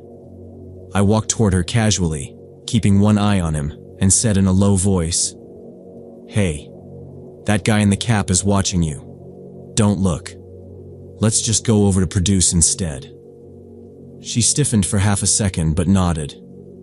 We left our carts and started walking together toward the fruit section. I kept checking behind us. The guy didn't hesitate. He just mirrored our shift, strolling the long way through the frozen section, like he was trying not to make it obvious. But his eyes were wrong. Too focused, too direct. Every time I looked over my shoulder, there he was, pretending to compare frozen peas but always with his body angled toward us. When we got to the produce section, he beat us there. He was standing by the apples, right in the spot we'd need to walk through to reach the main exit. He had a lemon in his hand. Just one. And he was rolling it between his palms, watching. We didn't say anything. We both just froze for a moment, pretending to look at the bananas, watching his reflection in the curved security mirror overhead. When we turned around and tried to casually move toward the dairy again, he moved too. This time sliding around the other side of the produce bins, angling toward where we'd end up if we doubled back. That was when I knew it wasn't just coincidence or bad timing. He wasn't shopping. He wasn't lost or looking for someone. He was tracking our movement, adjusting his position every time we changed direction. Not fast, not aggressive, but calculated. Calm. Deliberate. Sarah looked at me without saying a word. Her face was pale, and her hands were tight around the handle of her basket. I motioned with my head toward the back of the store. There was a door labeled, "Employees Only," probably leading to a storage room or loading dock. I didn't have a real plan, but anything that got us away from open aisles felt better than walking straight into him. We started moving. He started moving. Every time we slowed, he slowed. Every time we turned, he adjusted. It was like he wanted to stay just close enough that we wouldn't forget he was there, but not close enough to attract attention from anyone else in the store. We reached the back wall, then pretended to browse the bottled drinks while trying to peek through the little round window in the door marked "Employees Only." No one was inside, just stacks of boxes and a steel cart. The fluorescent light back there buzzed faintly. The man stopped walking. He stood just to the left of the bread aisle now, directly between us and the way back to the front entrance. He didn't have a cart, didn't have a basket, still holding that same lemon in one hand. We didn't say anything, just stood frozen by the refrigerator doors, while that door buzzed quietly behind us and his eyes stayed locked on Sarah. I realized he was herding us toward the back of the store where there were fewer people and cameras. It wasn't random. His steps were always just a beat behind ours, his route changing only after we moved. He never came too close, but he never stopped either. It wasn't until I leaned in and whispered to Sarah about the pattern that she truly understood what was happening. She stopped pretending to browse and just looked at me, eyes wide. I nodded slightly, then turned us back toward the front of the store. We walked with purpose, not running, but not stopping either. I spotted a manager behind the customer service desk near the entrance, bent over a clipboard. We approached him quickly. I kept my voice low but clear, explaining that someone had been following us through the store. Sarah stayed quiet, clutching her small shopping basket with both hands like she was holding it for protection. The manager's expression changed immediately. He didn't ask for proof. He didn't question us. He just nodded and lifted his radio, speaking into it in short, clipped sentences, asking for security to come to the front. "Just stay here," he told us, moving around the counter to stand closer. "Don't go anywhere." We nodded. The man in the cap was now at the far end of the frozen section, hovering between an end cap and a rack of gift cards. He was pretending to browse but didn't pick anything up. His eyes were still on us, and now, I think he realized something had changed. We stood by the counter and acted like we were asking about rewards cards or store coupons, anything to stay in place without drawing more attention. Sarah asked about the closing hours and return policy, but our eyes were constantly shifting over to the pharmacy side. That's where he'd gone now, right behind one of the shelves near the blood pressure machines. From there, he could see the service desk, but the staff couldn't see him unless they were looking closely. When the security guard appeared from the left side near the tobacco counter, it was fast. He had a radio in hand and a name tag on his chest. Not a big guy, but his presence was enough. I saw the man in the cap glance over, just once, and then immediately turn and walk. Not toward the front doors, not toward the main aisle. He cut hard right, disappearing down the back hallway labeled Employees Only, the same area he'd tried to hurt us toward. The security guard raised his radio and started moving, but not at a full run. He followed him back there. For a few seconds, we just stood there, the three of us, me, Sarah, and the manager, watching the hallway as if something might come flying out. But nothing did. Eventually, the guard came back, shaking his head. "He's gone," he said. "Back door's open. No cameras on the loading dock." The manager let out a short breath and turned back to us.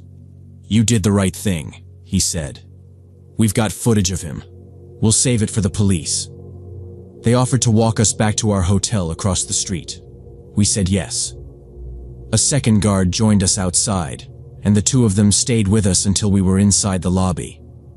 That short walk across the street felt longer than the whole rest of the night. The next morning, the hotel manager flagged us down before we headed to the conference center. She looked serious, maybe even nervous. "Can I speak with you both for a moment?" she asked. We stepped to the side. She told us that we weren't the first.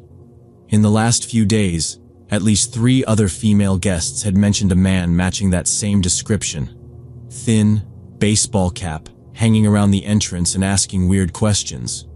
He wasn't aggressive, but he'd asked the front desk about women traveling alone, claimed to be waiting for his sister, or girlfriend, or fiancé. The story changed. The hotel hadn't thought much of it until they saw the security report from the supermarket. They had now given everything to the police. Local patrols were increased around the conference center for the rest of the week. Sarah and I stuck together, walking to events, eating lunch, even using the hotel gym at the same time. We told our supervisor what had happened, and she made sure someone always knew our schedule. It felt like overkill at first, but then again, it hadn't taken more than 20 minutes in a grocery store for something to start going very wrong. I learned later, after we got home, that it's common. Predators target business travelers, especially women. We're in unfamiliar places. We don't always know where the exits are. We're tired, distracted, polite. Easy to follow without it seeming strange. That man didn't try anything flashy. He never said a word. He didn't even get close. But his behavior was precise, controlled, and it was clear. He had done this before. I still think about that night sometimes. How normal it all felt at first. How nothing in the store made it feel unsafe until we were already halfway through it. That's what stayed with me. The fact that he waited, moved slowly, always kept his face down. How we almost brushed it off as bad luck or awkward timing until it was too obvious to ignore. Always trust your instincts. When something feels wrong, it usually is. Even when it's quiet. Even when it's public. Even when you want to believe it's all in your head. 'Cause people like him. They know how to wait. They know how to blend in. And they only need you to doubt yourself long enough to make a mistake.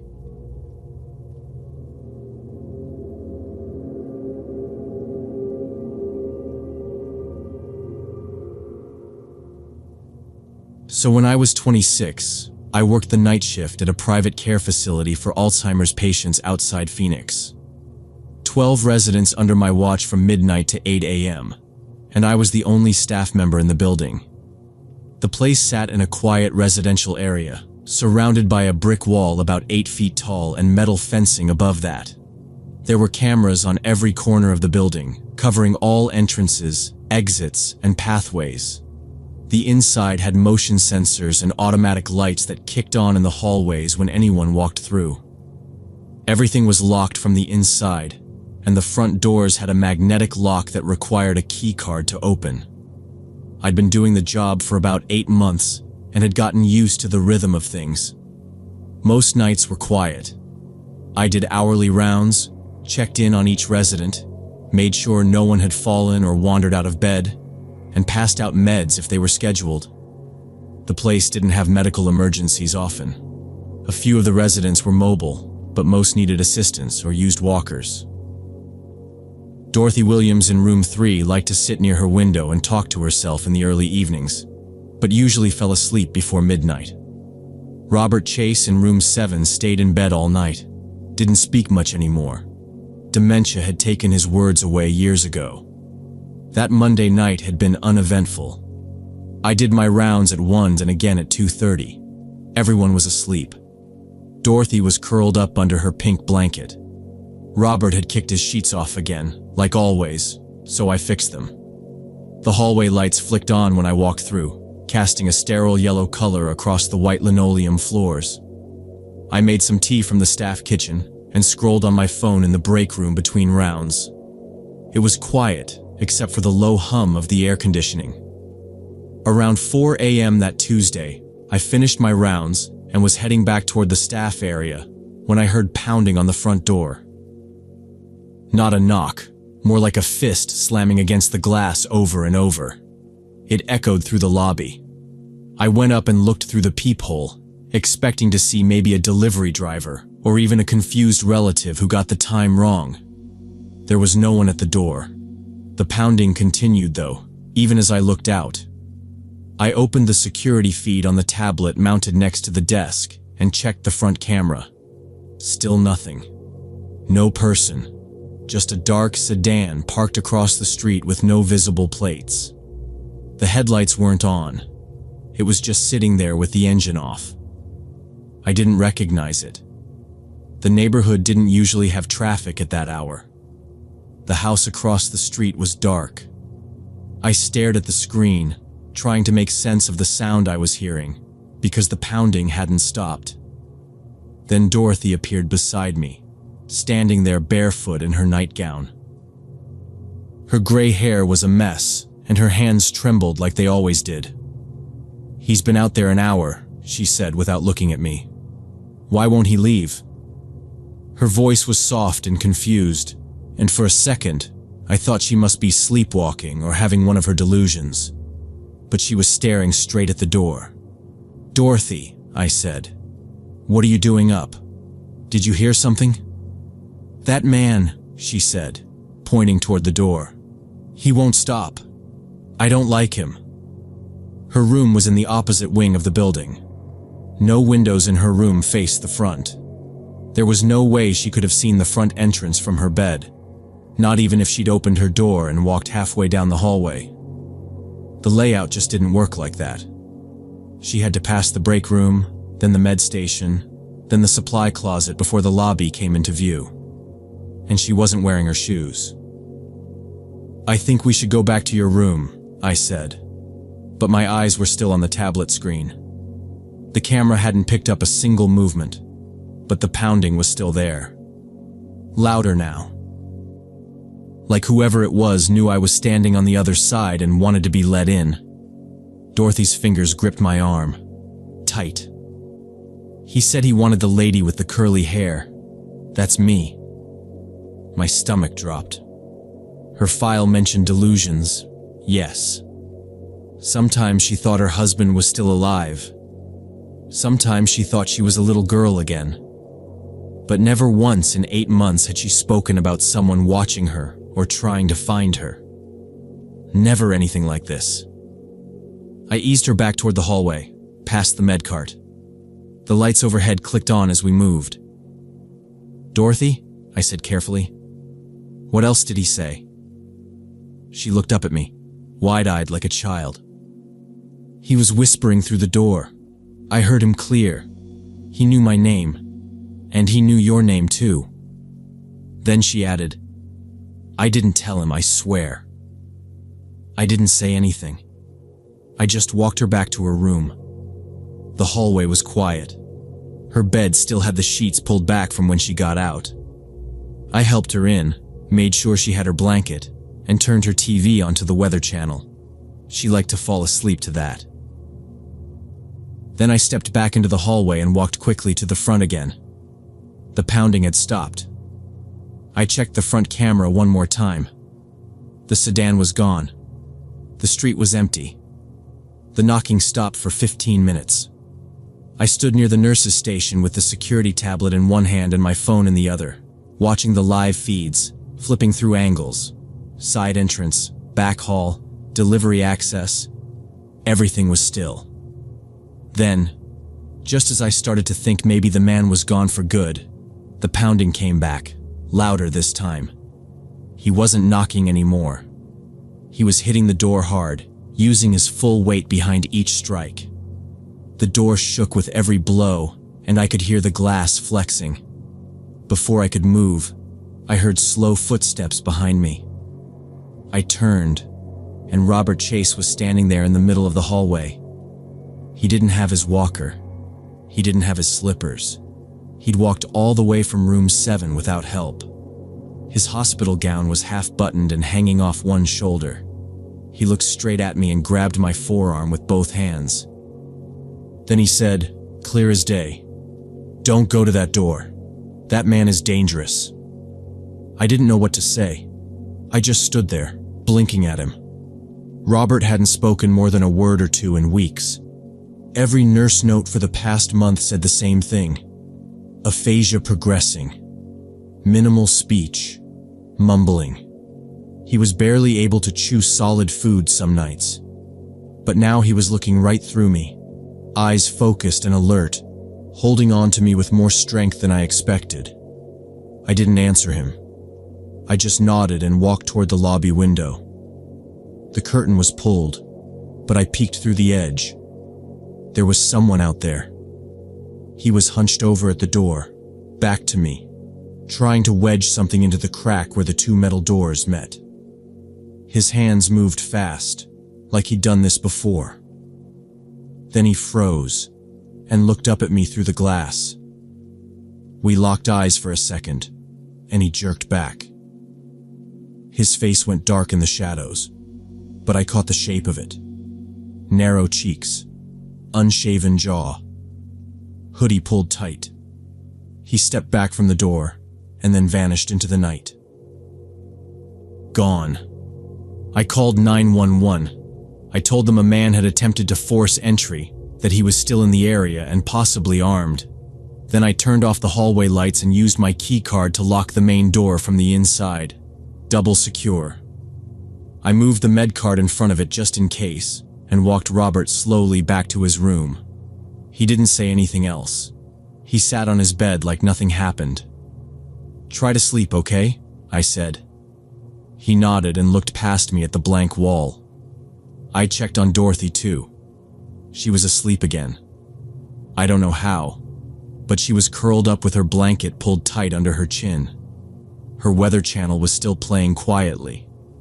I closed her door gently and waited for the police. They showed up 20 minutes later. 2 cruisers, 1 detective. They looked around the front area and found the pry marks on the doorframe almost immediately. One of the officers pointed them out with his flashlight, then held up a small tool he found on the ground near the bushes, thin, metal, and worn at the edge. A lockpick. "You said he tried to force the door open?" one officer asked. I nodded. "Twice. First at 4, then again maybe 40 minutes later. They asked me to pull the footage. I showed them the front camera, which finally caught something. A man in a hoodie pacing near the gate around 3:50, then again closer to 4:30. He kept his face down, hands in his pockets, walking in slow circles on the sidewalk. The sedan was parked across the street. Same car. No plates. I hadn't imagined it. "We had a robbery tonight," the detective said. "Pharmacy over on Miller and 8th. Guy took a bunch of oxy, benzos, some ADHD meds too. Broke the back window with a wrench and ran. We think he's on foot now." I told them about the facility's medication inventory. Everything stored in a locked cabinet behind the med station. The officer asked if anyone else knew the layout of the building, if I'd noticed anything suspicious in the days leading up to tonight. I hadn't. Everything had been routine. The detective nodded slowly. He was probably casing the place. "We found shoe prints in the landscaping near your side entrance. Looks like he circled the building a few times. You were lucky you didn't open that door." They suggested I notify the facility administrator and recommended adding bars to the pharmacy cabinet, motion-activated alarms on the side exits, and better perimeter lighting. They said they'd increase patrols in the neighborhood for the rest of the week. "Sometimes these guys come back," the detective said before leaving. I didn't sleep the rest of the shift. I stayed in the staff room with the tablet in front of me, flipping through camera angles every few minutes. Nothing else happened. The sky turned pale orange around 6. Residents started waking up at 7. I helped them with breakfast and made sure no one wandered near the lobby. But the whole time, I kept thinking about Dorothy and Robert. A few days later, I gave my notice. I told my manager I needed a change. Night shifts were too much. I wanted something with less stress. She didn't ask questions. She just said she understood. But the truth was, I couldn't stop thinking about that night. About how 2 people with severe cognitive decline both warned me about a danger they shouldn't have been able to know about. Dorothy's room didn't have a view of the front. Robert had barely spoken in over a month. The layout of the facility didn't allow for either of them to see the man or the door. But somehow, they knew. People told me not to think too hard about it. That dementia is unpredictable, and sometimes patients say strange things that seem meaningful but aren't. "Coincidence," one nurse said. "They just got lucky." But it didn't feel like luck. It felt specific. It felt deliberate. I don't believe in anything mystical. I never did. But after that night, I started wondering if there's something deep in the brain, some old instinct, that still works even when everything else is broken. Something that knows when danger is near. Something that doesn't need eyes or memory or language. Whatever it was, I listened. And I still think about it. Especially when I pass by quiet buildings late at night. Especially when the street is empty and still. I always check the door, always glance at the cameras, always wonder if someone's watching from the dark, and whether someone inside already knows.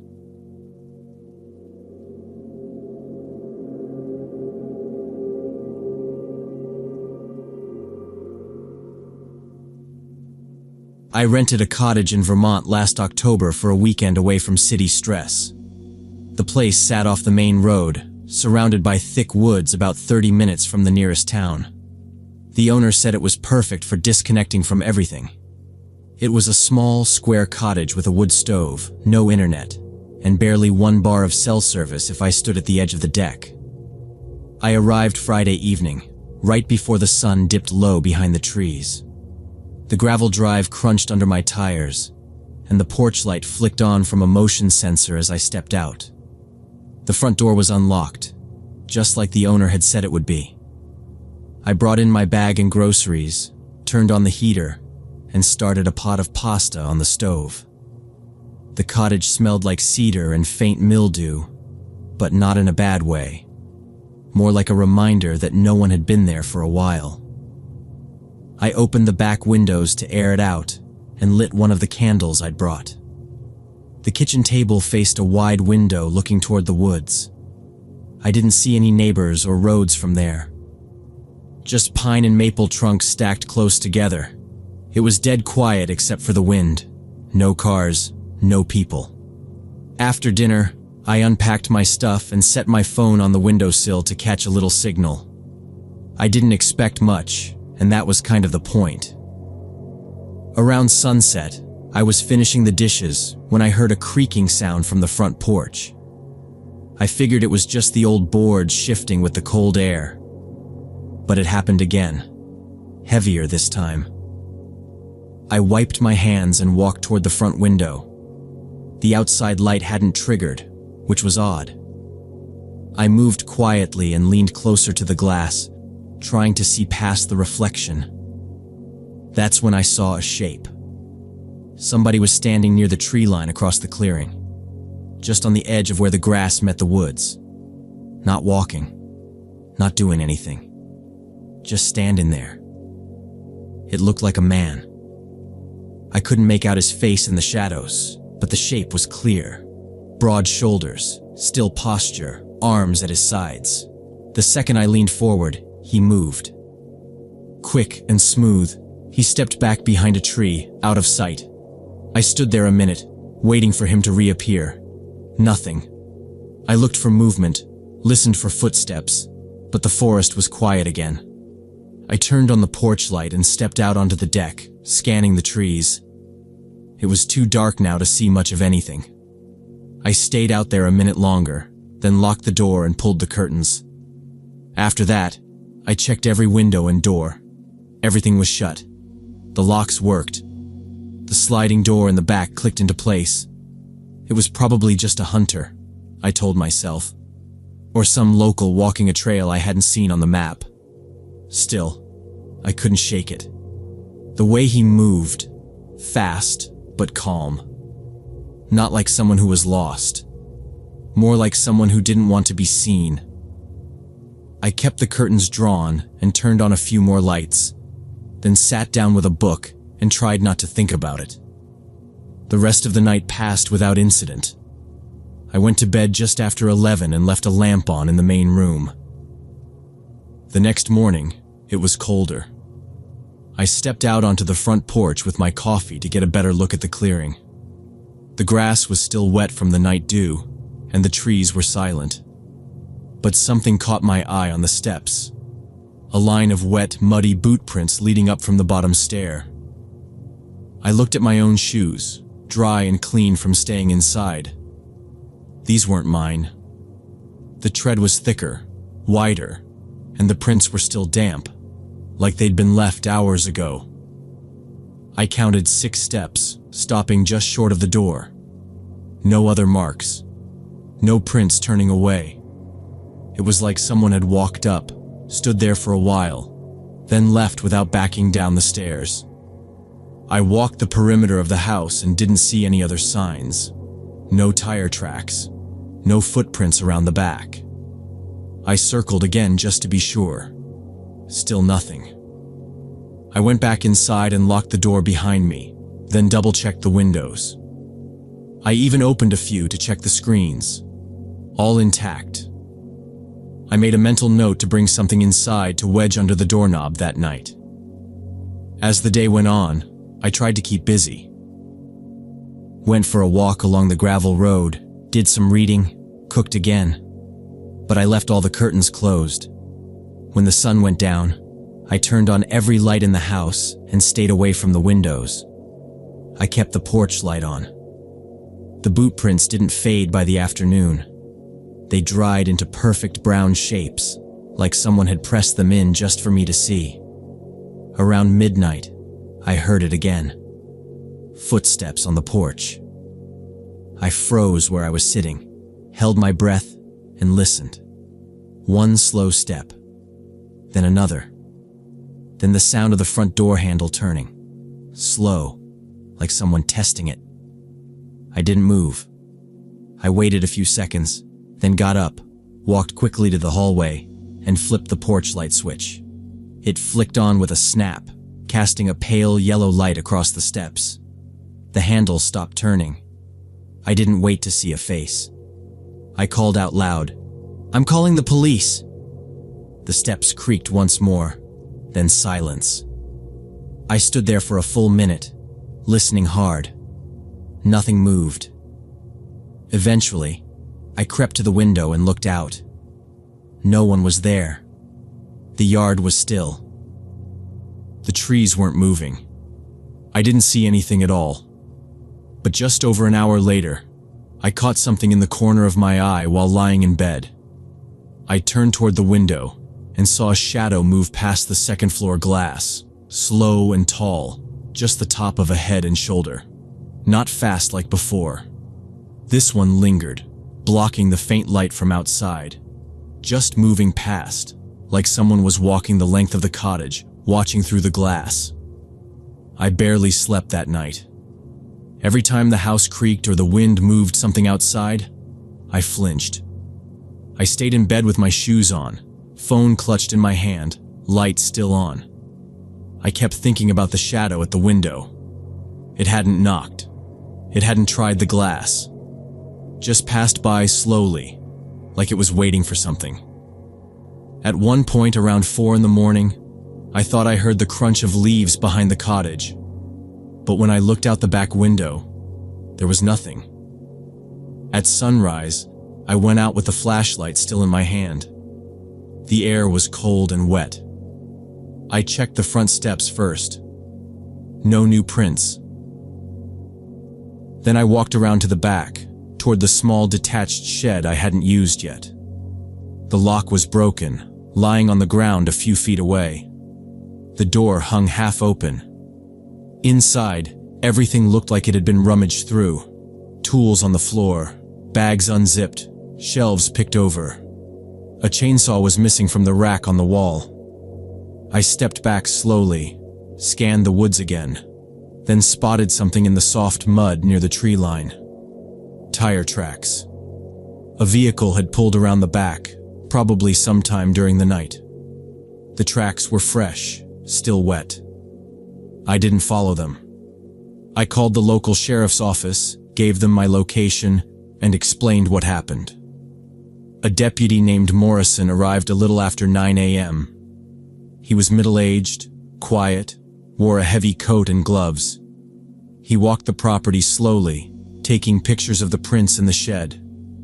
Then he asked if I'd noticed anything unusual the night before. I told him everything. The figure in the woods, the footsteps, the door handle, the second-floor window. He didn't seem surprised. After checking the tracks in the back perimeter, he asked if I'd be willing to follow him about a quarter-mile into the woods. I grabbed a coat and went with him, keeping close as he walked a narrow path between the trees.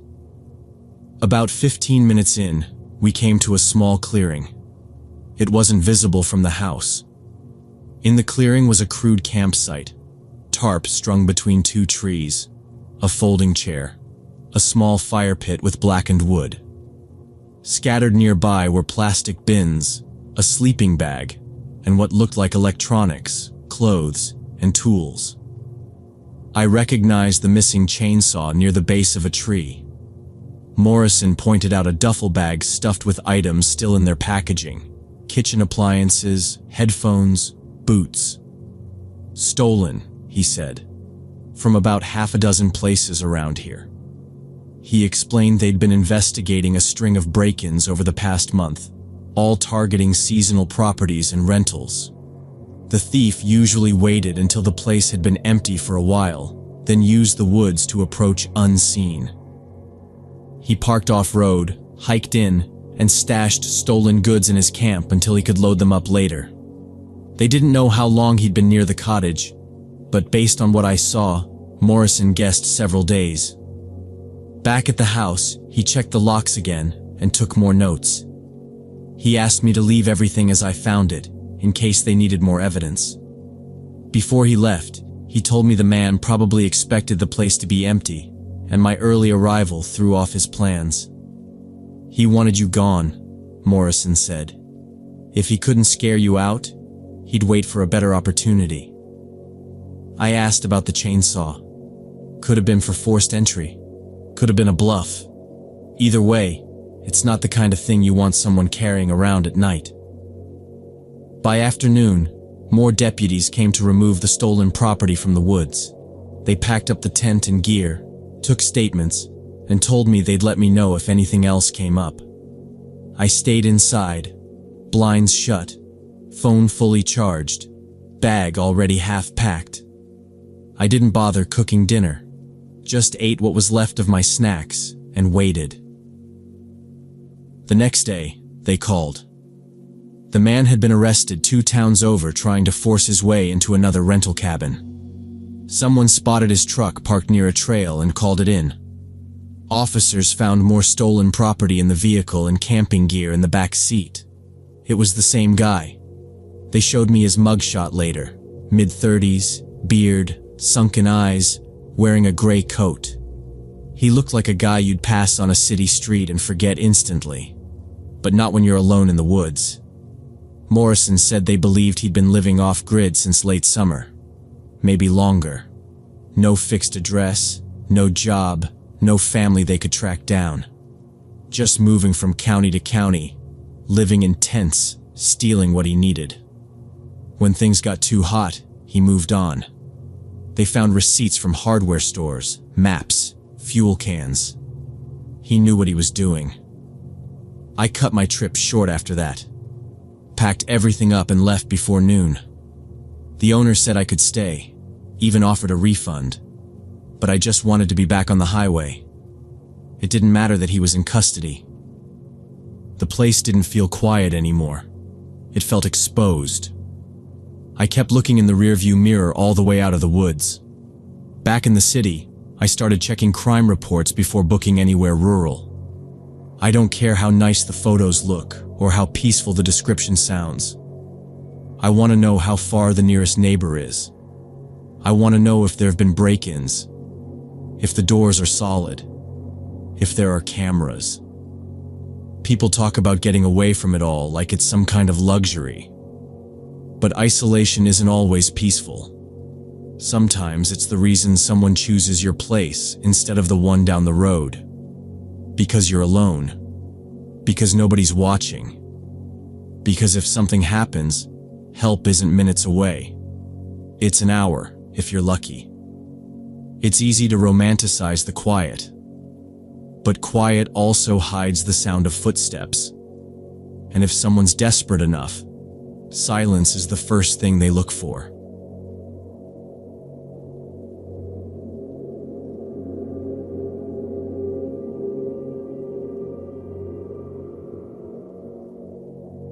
I was assistant manager at a grocery chain for 12 years when this happened in August 2018. That Tuesday, I was scheduled to close, and most of the staff had already gone home by 10, except Rose from the deli and Mark, our overnight security guard. Rose had volunteered to stay late and do a deep cleaning of the refrigerated display cases, which wasn't unusual for her. She took a lot of pride in her work, didn't complain, and often signed up for extra maintenance shifts even when no one else wanted them. We had a system for that. Whoever stayed late had to check in with security at least once every 30 minutes, just to make sure they were safe and accounted for. I'd see her walking past my office now and then, carrying buckets or rearranging metal trays from the case. Everything was normal until just after 12:30 a.m. I had just finished a call with a vendor when I heard heavy, rushed footsteps outside my office. I looked up and saw Rose pushing through the door, her eyes red and glassy like she'd been crying. I stood up immediately. She was panicked, stuttering, pointing behind her down the main aisle near frozen foods. "There's a man in the store," she said. He was just standing there. I looked up and he was gesturing, like waving me over. Mark was at the security desk, so I called him on the radio and told him to meet me by produce. I had Rose sit down and take some water while I checked the cameras. Nothing. We went frame by frame across all the aisles that were visible from the cameras. Nothing showed up. Just her. We rewound back 15 minutes and saw her walking to the deli, moving boxes, cleaning. No sign of any other person. No dark corners. No doors opened. Nothing. Mark and I walked the entire store together. Freezers, dairy, backstock, loading dock, even the walk-in fridge. Every door was still locked and alarmed. No sign of forced entry. No alarms had been triggered. Nothing was stolen. It was completely quiet. We checked the perimeter and then came back to the office where Rose was still sitting. She looked pale, still shaken.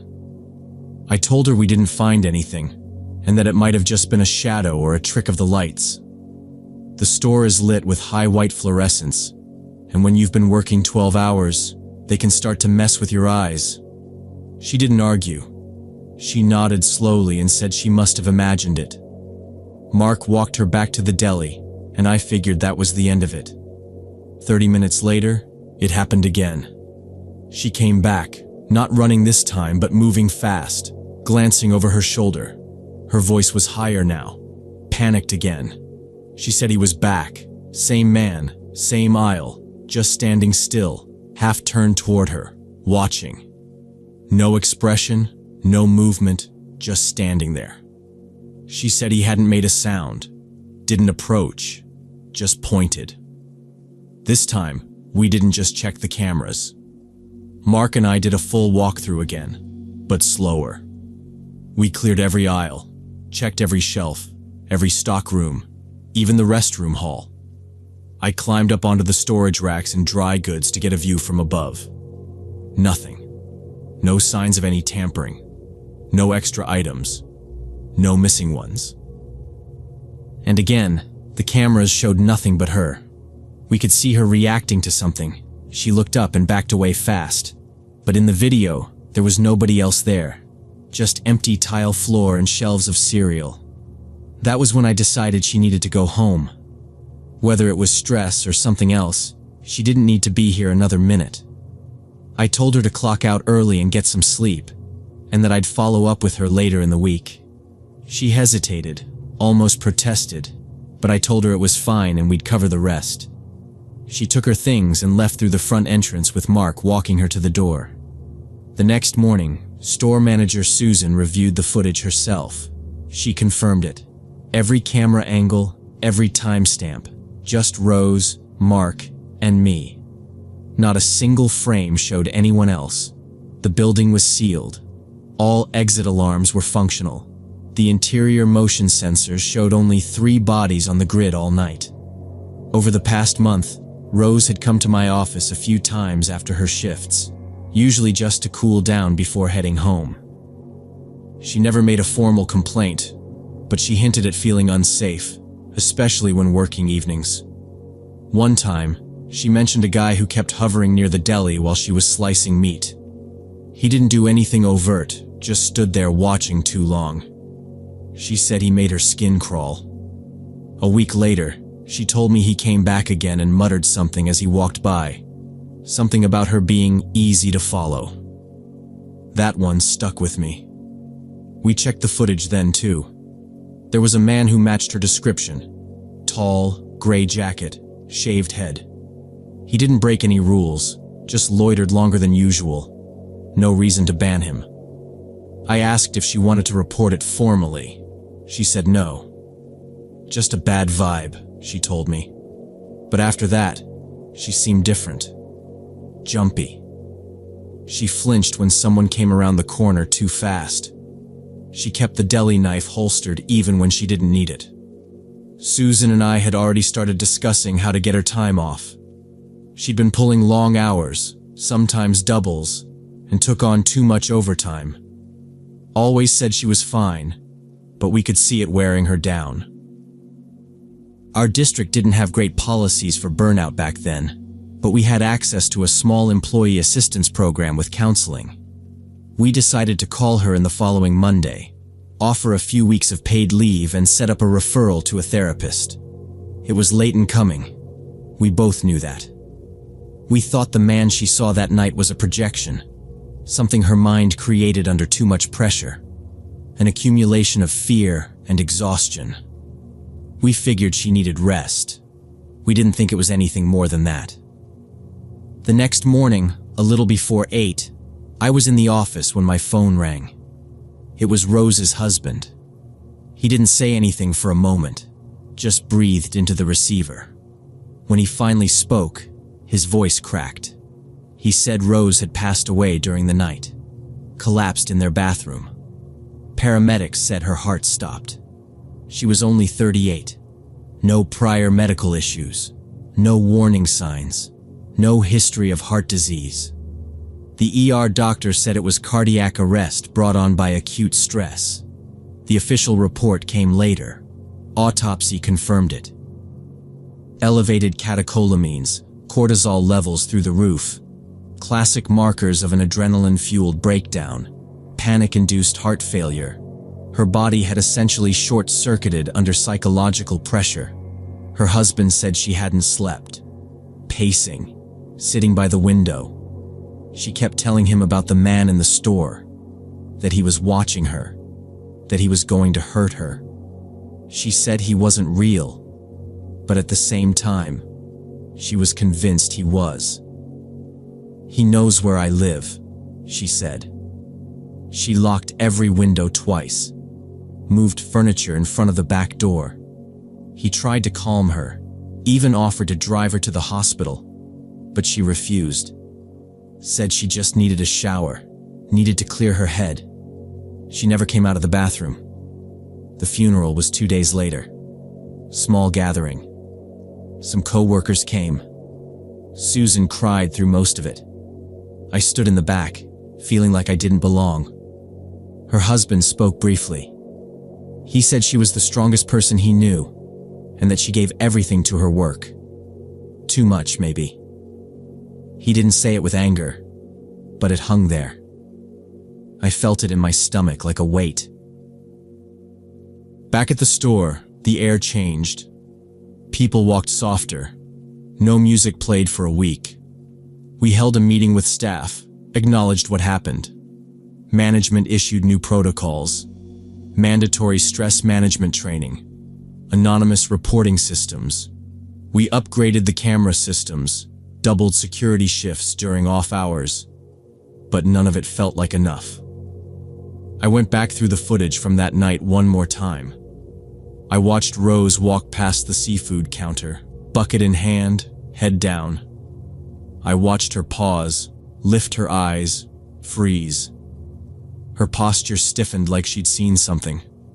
She dropped the cloth she was holding, but the camera showed nothing. Just aisle lights reflecting off linoleum. I should have seen it. Not the man, but the way she moved. The tension in her arms. The way she looked over her shoulder before every turn. I thought she was just tired.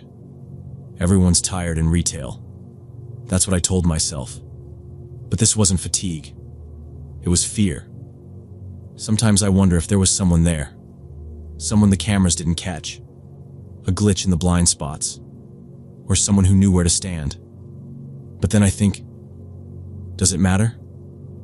If she believed it, if her mind made it real enough to kill her, then what's the difference?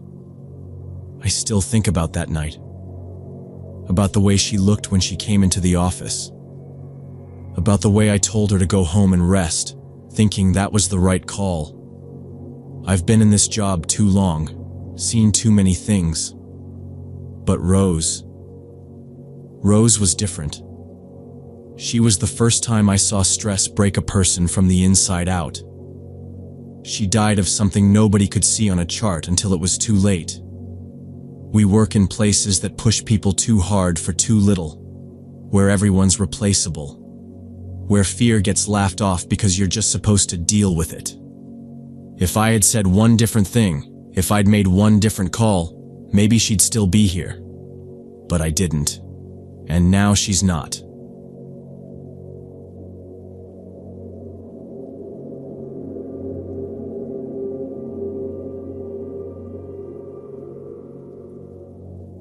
When I was 31, my wife Sarah went to visit her sister in Chicago for a week, leaving me alone in our 2-story suburban house for the first time in years. I work as a programmer, mostly remote, and often stay up late reviewing documentation or tweaking back-end systems. Being alone didn't bother me at all. Honestly, I was kind of looking forward to the silence. No constant background noise from the TV. No long phone calls on speaker. Just a quiet house and my own routine. That Tuesday night, I was at the kitchen table finishing up some code reviews and merging branches. It was close to midnight. I had a cup of coffee going cold next to my laptop, one of the under-cabinet lights buzzing faintly above me. The dishwasher had finished its cycle about an hour earlier, and now the whole house was quiet. That kind of silence you only get when everything's shut down. HVAC off, no neighborhood dogs barking, just stillness. Then I heard a creak. A single quick shift in the ceiling above me. Not like something fell, more like the subtle pressure of weight on old wooden boards. I paused, tilted my head toward the sound, and waited. Nothing followed it. The heating system had always been a bit ancient, and our second floor tends to groan and pop when it's adjusting to temperature shifts. I chalked it up to that. Still, it stuck in my mind for a minute or two. Sarah usually made a big deal about checking out any strange noises. She'd walk through every room until she found a logical explanation. I never bothered. I'd grown numb to the way the house settled, how it shifted and talked. But this time I glanced up at the ceiling and just listened. Then went back to my screen. A few minutes later, I heard it again. Only this time, it was more drawn out. Several creaks in a row. Not random. Not popping from a heat duct or frame. It sounded like someone moving. Slow, careful steps coming from the direction of our bedroom upstairs. The hair on my arms stood up. I muted the video call I'd left running, pushed my chair back slowly, and listened. My office is directly under the master bedroom, and I could clearly make out weight shifting across the floor up there. I waited, barely breathing. My phone was charging beside me, so I grabbed it. Didn't call anyone, didn't text, just held it. I walked to the drawer near the fridge where we keep an old flashlight. It's one of those long ones, metal, heavy, something that could double as a bat if needed. I clicked it on once, made sure it still worked, then headed for the stairs. I didn't call out, didn't say hello or who's there or any of that. I moved slow up the stairs, stepping on the outside of each tread to avoid the squeaky centers.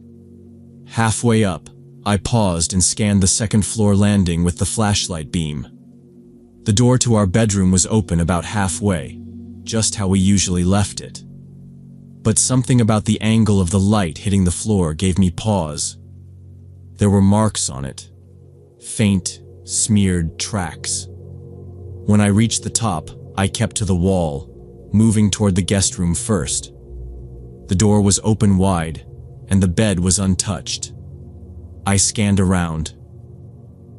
Everything looked normal. I was about to turn away when I noticed the window. It was cracked open. Not wide, just enough that the latch didn't catch. The curtain was pulled halfway into the opening like it had gotten caught by the wind. That wasn't right. I clearly remembered closing every window in the house after Sarah left. It had rained briefly Monday night, and I'd gone room to room to check them all. I stepped closer. There were wet leaves stuck to the inside of the sill, and below that, just faintly visible on the wood floor, were thin, muddy prints. Not full shoe shapes, more like partial impressions. Someone had been here. Inside. Recently. I turned off the flashlight and listened again. Nothing. No movement. Just silence. But my hands were shaking now, and my breath had picked up. The tracks didn't lead back out the window. They led across the hall, toward our bedroom. I tightened my grip on the flashlight and stepped carefully into the hallway. I checked every room one by one, starting with our bedroom. Nothing was touched. The closet door was closed, just like always. I opened it anyway and swept the flashlight along the floor, then up to the shelf. Nothing out of place. I did the same with the hallway closet, the bathroom, and the guest room again. I even checked inside the linen cabinet. Every drawer, every corner. Still nothing. The attic access panel in the ceiling hadn't been disturbed, and there were no signs of forced entry on any of the doors. I walked the full length of the upstairs hallway again, slower this time, checking the door frames and window locks. All latched. All solid. Nothing looked broken or tampered with. Downstairs, I went room by room again. The front door was locked. The back sliding door, also locked, had its wooden dowel still wedged in the track. The kitchen window was shut tight. I even checked the garage and the basement storage room. Nothing had been taken. Nothing had been moved. It was like whatever had happened, if anything had, left no other trace. Still, I couldn't shake the feeling.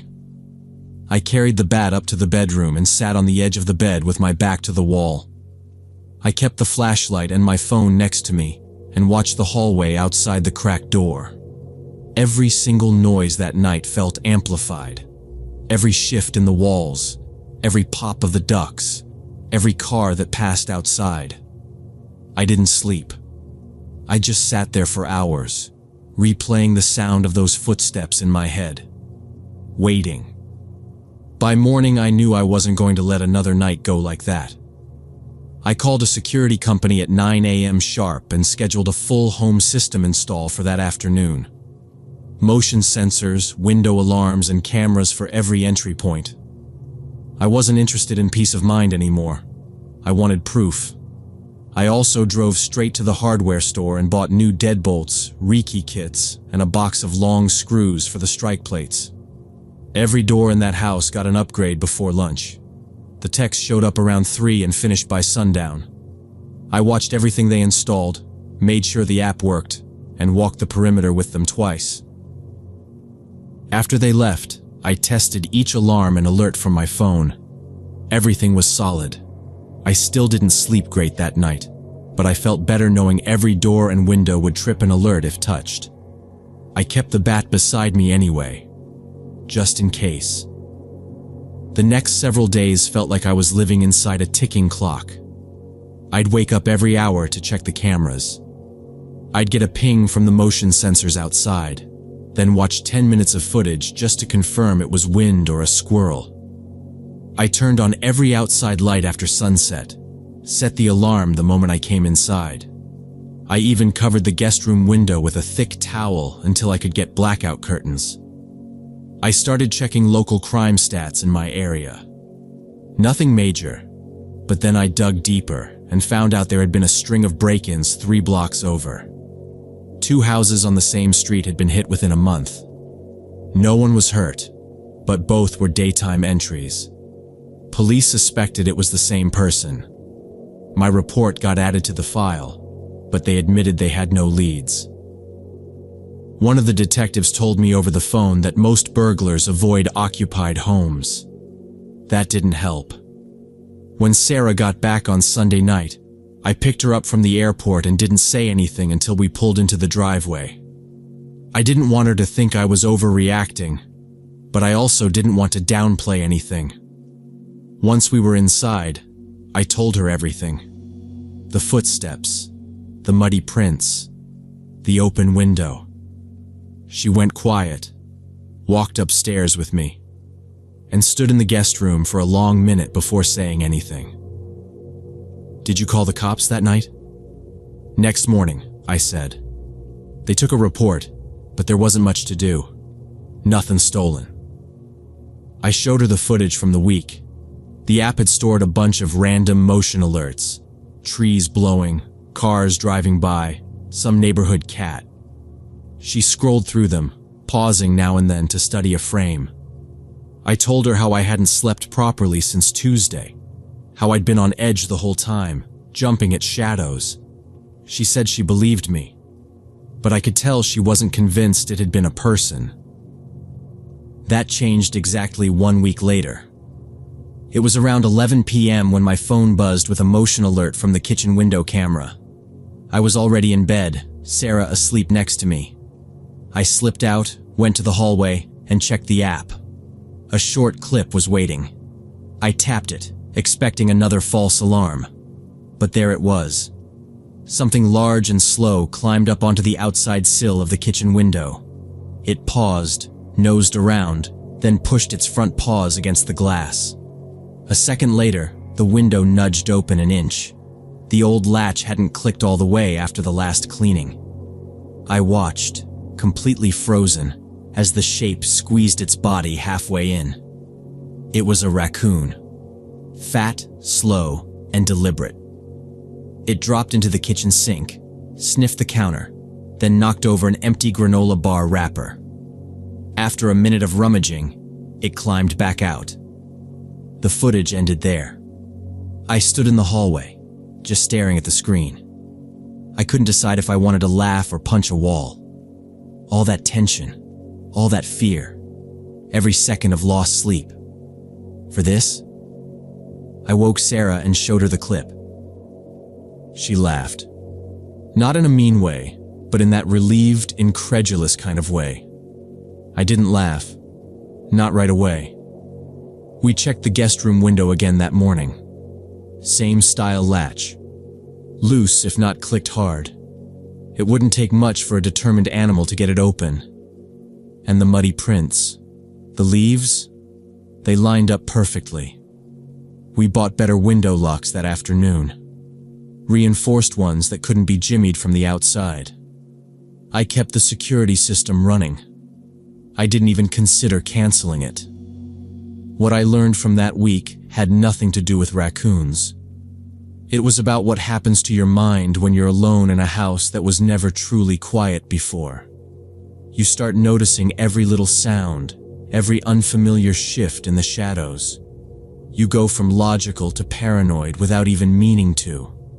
And it doesn't matter if the threat turns out to be nothing, because the moment you believe it's real, that's all it takes.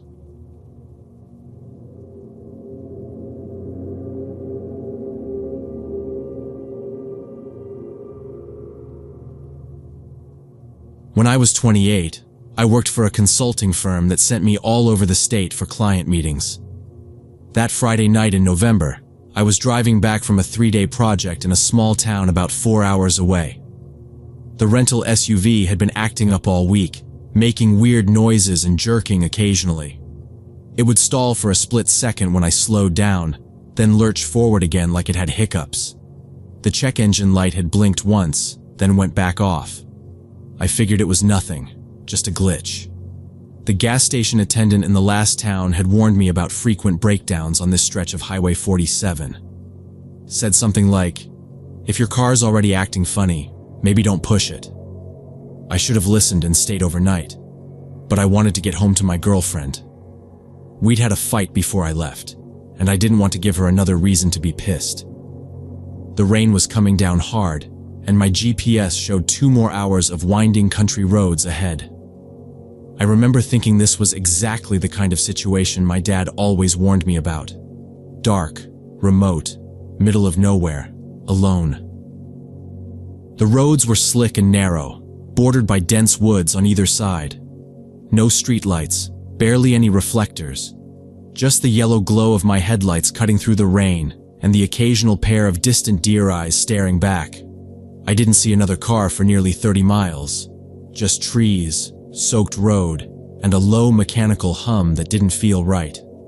Every now and then, the SUV would shudder, like something was catching in the transmission. My knuckles were tight on the wheel. I kept adjusting the radio, switching between static and old country music, just to distract myself from the steady unease creeping up. About an hour from the nearest town, I passed a wooden sign that said Whitaker County Line. After that, the road narrowed even more. There were no more gas stations, no more stores, just empty farmland and wet pavement. The windshield wipers were barely keeping up. It was hard to see more than 30 feet ahead. My phone had no signal. I figured that would change once I hit a hill or got closer to civilization. Still, I kept glancing at the signal bar, just in case. Around midnight, the engine started sputtering worse than before. I felt it stall mid-curve, and I immediately veered to the shoulder before it completely cut out. I sat there with the hazard lights blinking, rain pelting the windshield, engine dead. I tried restarting it. The ignition clicked, lights flashed on the dash, but the engine wouldn't catch. Tried again. Nothing. The battery wasn't dead, but the engine wasn't coming back. I sat back in the seat, stared out at the rain. My phone still had no signal, which wasn't surprising given how remote this area was. I sat there for maybe 20 minutes, watching the rain and debating whether to start walking. The longer I sat, the more it started to feel like I shouldn't. I couldn't explain it. Just didn't feel right getting out. I was dry, the doors were locked, and the nearest anything was too far to risk it. The occasional tree branch creaked under the wind. Somewhere off in the woods, I heard something rustle, but it didn't sound close. I was still debating what to do when I saw the flashing lights in my rearview mirror. Blue and red. A police cruiser pulled up behind me, and I felt a wave of relief. Help had arrived. A man in uniform got out and approached my window. I rolled it down halfway and started explaining about the breakdown. He didn't say anything at first. Just nodded, glanced at the SUV, then looked back at me. His uniform looked official, but something about it wasn't quite right. No badge number. The name patch just said Deputy with no actual name under it. His boots were muddy, not like he'd just stepped out of a cruiser, but like he'd been walking through woods for a while. He didn't ask for my license, didn't even look at the plates or the rental sticker. I said, "I think it's the transmission. It's been acting up all week." He kept looking at me, then finally said, "You been out here long?" I told him maybe 20 minutes.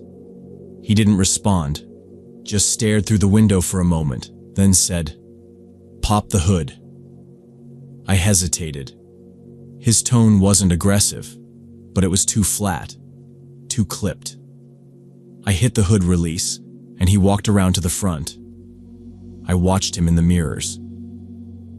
He didn't really inspect the engine, just stood there for a while with the hood up, then came back and tapped on the window. I rolled it down again. He said, "Yeah, transmission's out." I asked if there was a tow truck nearby or if I could ride into town. He looked up the road, then back at me, like he was thinking. "Town's about 12 miles, he said. "You'll freeze walking. Get in the cruiser. I'll drive you." I didn't move. Something about the way he said it. It wasn't a suggestion. It was quiet in the car, but I could hear the way he said, "Get in," like it was already decided. I glanced at the side mirror. His cruiser looked legit, but I couldn't see the dash or the license plate clearly. Rain had fogged the back window. I asked if he could call it in, maybe get a tow sent. He said, "No signal out here," which matched my phone, but still. Then he added, "You'll want to get moving. It's not a good place to be stuck." His eyes didn't move from mine. He wasn't blinking much, just standing there in the rain, waiting. Still not asking for ID. Still not offering any. My door was locked. His hand hovered near the handle. I said, "I can wait for another car." He said, "You won't see one." Then, without turning, he glanced up the road again. Just a flick of the eyes. "They don't come down this way anymore." He didn't explain who they were. The officer didn't introduce himself or ask if I was okay, which seemed strange.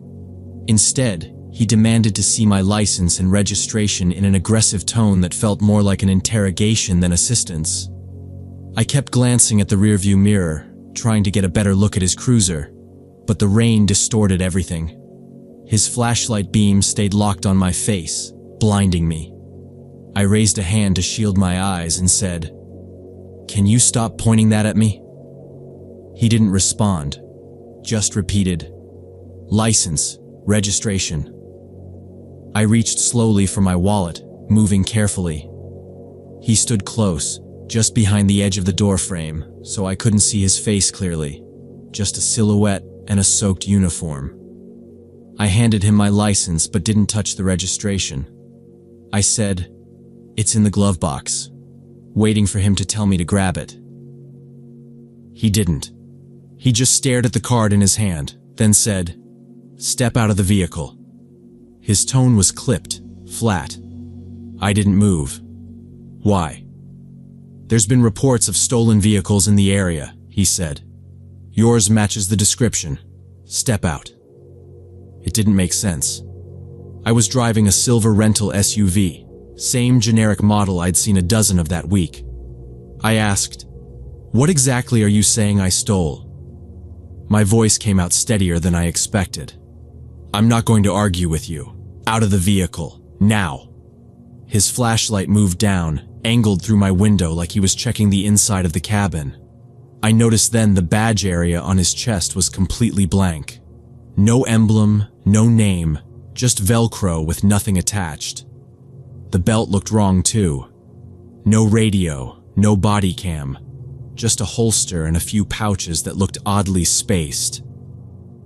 And behind him, his patrol car, now that I looked closer, was older, boxy, dented around the front fender. It didn't have the county markings I was used to seeing on real cruisers. I said, "What department are you with?" His head tilted. "Don't play games with me." "Then show me a badge." He stepped in closer, too close, flashlight still trained on my face. I squinted and leaned away.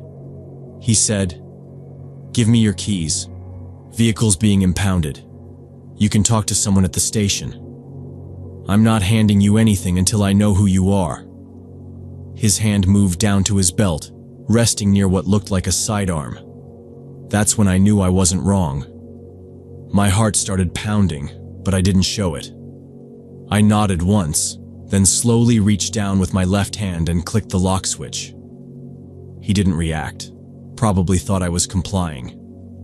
Then I grabbed the door and slammed it shut as hard as I could. The lock clicked automatically. His flashlight bounced off the glass. I turned the key.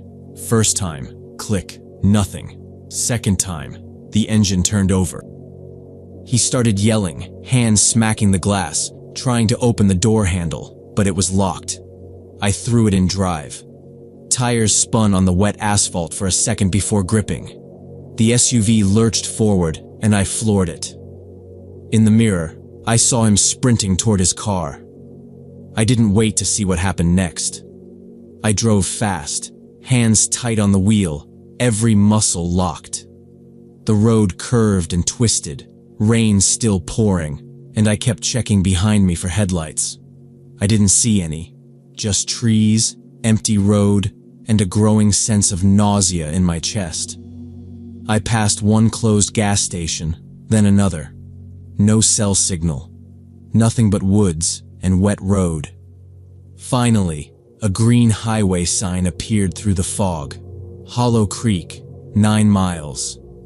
I kept driving, didn't let off the gas until I hit the edge of town and saw lights from a diner and a 24-hour gas station.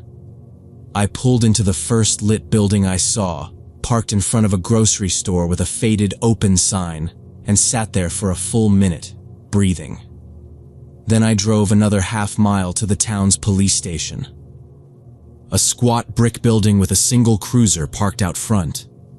I walked in, still soaked, and told the first person I saw what had happened. The desk sergeant listened without interrupting. When I finished, he sighed and leaned back.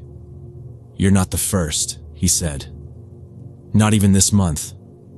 I just stood there, dripping onto the tile floor. We've had reports going back 6, maybe 8 months. Same stretch of 47. Someone flagging down broken down vehicles, claiming to be law enforcement. It's always at night, always in the rain, and no one's ever gotten a plate number. I asked if they'd caught him. He shook his head. Abandoned cruiser was found in a field last week, stripped of anything traceable. Homemade decals, dummy lights, no prints. He asked me to write down everything I remembered. I sat there for an hour, filling out forms and answering questions. They offered to call someone for me, but I just asked for the name of a motel. That night, in a stale-smelling room above a laundromat, I barely slept. I kept thinking about the blank badge, the flat voice, the way he stepped closer when I questioned him. I kept hearing him say, "They don't come down this way anymore."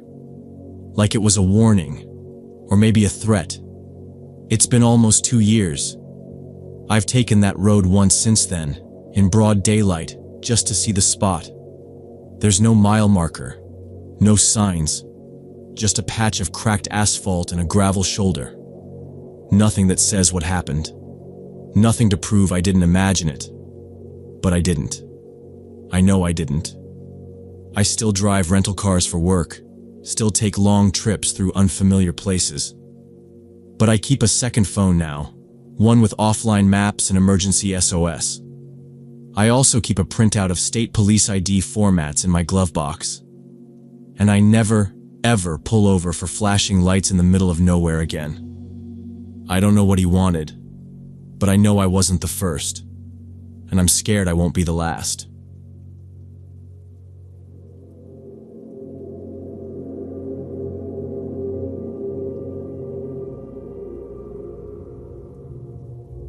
So when I was a junior in college, my buddy Jack invited our group to spend spring break at his family's ranch in the Colorado mountains. The property was huge, about 1,000 acres of mostly undeveloped land, with just a small cabin his dad had built a few years earlier. There were 4 of us total: me, Jack, Dave, and Tommy. We planned to do some target shooting, fishing, and just hang out away from campus for a week. The drive up was about 6 hours. We packed rifles, beer, and more snacks than we needed. By the time we arrived that first evening, the sun was already dipping low behind the tree line. The cabin wasn't fancy, just one room, a wood stove, bunk beds, and a little kitchen area. But it was enough. The first few days were exactly what we'd hoped for. Shooting cans off fence posts in the mornings, fishing in the little pond nearby, grilling burgers, and drinking beer around the campfire at night. It was a real break from everything. No cell signal, no classes, just us messing around in the woods. But something started to bother me. The second night, just as we were winding down by the fire, I thought I saw someone standing way back by the trees. Just a dark shape between the trunks, outside the circle of light. I blinked, leaned forward, and it was gone. I didn't say anything. Maybe I was just tired or buzzed. The next night, it happened again. We were a few beers in. Dave was telling a story about a professor who got arrested for shoplifting, and I looked up and saw it again. Same spot. Still. Just standing there. Too far to make out details, but it looked like a person. I stood up, walked toward the edge of the firelight, squinting, but it disappeared again. I told myself it was a shadow, or my imagination, but it didn't feel like that. It felt like someone was actually out there. When I finally brought it up to the guys the next day, they didn't take it seriously. Dave laughed and said I'd probably just had too much to drink. Jack said sometimes hunters or hikers pass through the property. It's open land, he said. As long as they don't mess with the cabin, who cares? I let it go. Maybe they were right. We'd been there 4 days when Jack brought up going coyote hunting.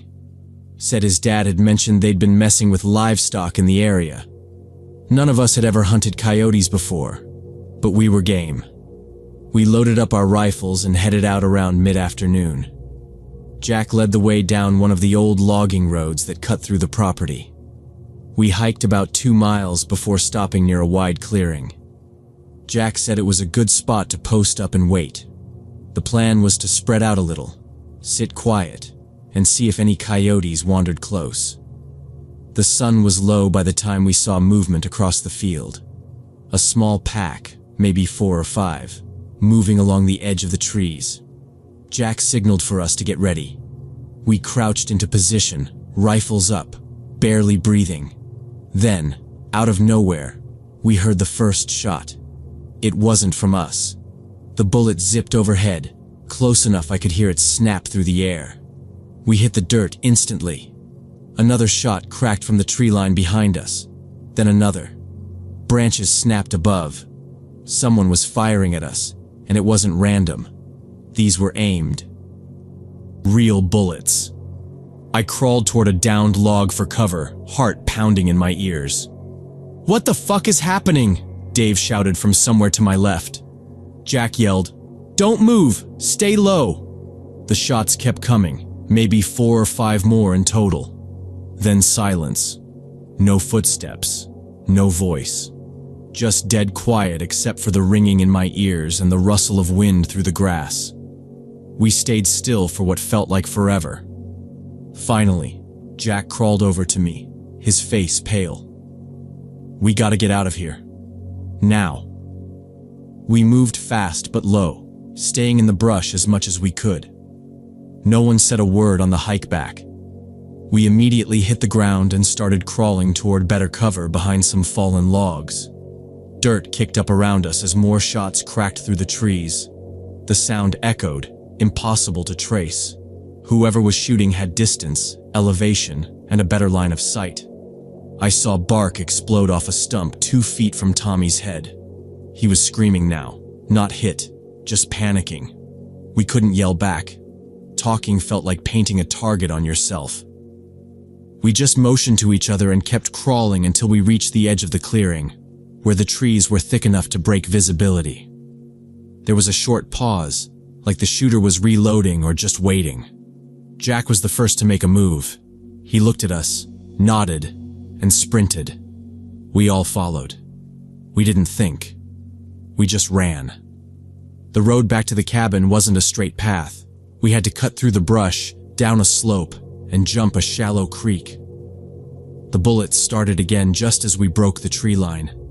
It was wild firing, not aimed anymore, but still terrifying. Branches cracked. Leaves burst above our heads. Whoever was out there wanted us dead. We didn't stop running until we reached the cabin. My chest was burning. My legs almost gave out. We burst through the door, slammed it shut, locked it, and started flipping the lights off. We kept low, crawled around, and peeked through the slats in the blinds. No sign of movement. No sound except our own breathing. Dave was shaking so badly he dropped his rifle when he tried to load it. Tommy was sitting on the floor with his head between his knees. Jack didn't say a word. He just started throwing stuff into bags. Ammo, food, water. I grabbed the keys off the hook, and we all piled into Jack's truck without even bothering to pack everything. We drove with the headlights off for the first quarter mile. Once we hit the gravel road, Jack floored it. We didn't say anything the whole drive back to town. No one even turned the radio on. We stopped at the first gas station we saw and used the payphone to call the sheriff. He didn't ask many questions, just told us to stay put and wait for him to meet us there. It was almost midnight by the time he showed up. He had another deputy with him, and both of them looked like they'd just been pulled out of bed. Jack gave them the whole story. No one laughed. No one acted like we were overreacting. The sheriff just listened, took down our info, and told us we'd go back in the morning to take a look. The next day, just after sunrise, we drove back up to the ranch. Sheriff brought 3 other guys with him, all in uniform, all armed. We stayed behind them as they moved toward the cabin. It looked fine from a distance, but once we got closer, the damage was obvious. Bullet holes in the walls, the window cracked, and muddy boot prints on the porch. Inside, it was worse. Our bags had been opened and tossed around, food wrappers everywhere. The cooler was empty. Jack's dad's toolbox was untouched, but my sleeping bag was missing.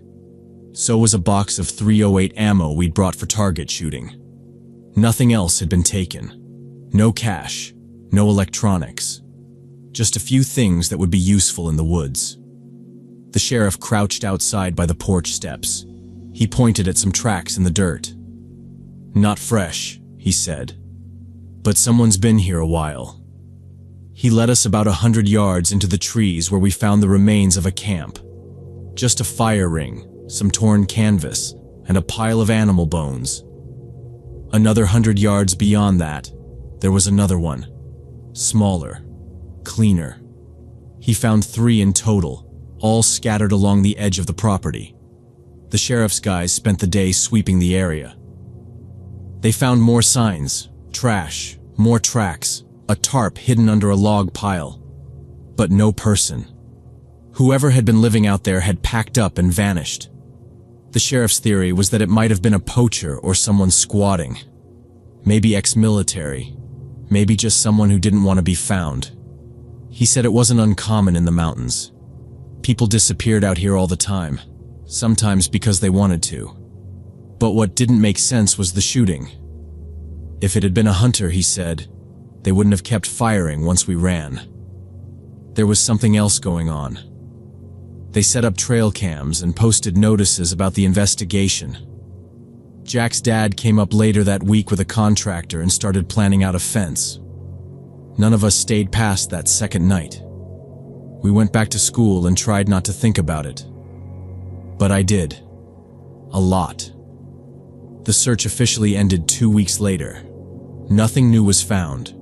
No one claimed the camps. No signs of a squatter. No more gunshots reported in the area. The sheriff wrote it up as an unsolved case. Aggravated assault, likely connected to illegal hunting. No suspect. No motive. Just a warning to be careful out there. Jack's dad put up security cameras all around the cabin and posted no trespassing signs every 100 feet. But it didn't feel like enough. Not to us. I never set foot on that property again. None of us did. Jack said his dad sold it a few years later. They never went back after that. Every now and then I still think about that last night. About how we were just hanging out, drinking, laughing, then suddenly running for our lives. I think about the fact that the guy didn't stop shooting, even when we were clearly fleeing. I think about the missing sleeping bag, the specific ammo taken, the camps hidden just far enough away, the bullet holes in the walls. I don't know what we walked into up there, but I'm sure of one thing. Whoever that was, they'd been watching us.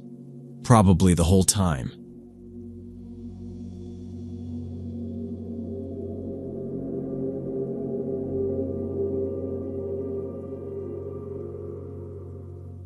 It happened last spring when I was a sophomore in college. My roommate Chloe and I had this Friday night routine where we'd go to this Thai restaurant downtown that we absolutely loved.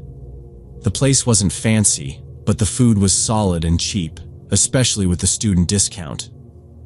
The only issue was parking. Downtown was packed, and the free lots near the restaurant were always full by 6. So we'd usually leave the car at the campus library, 6 blocks uphill, and walk the rest of the way.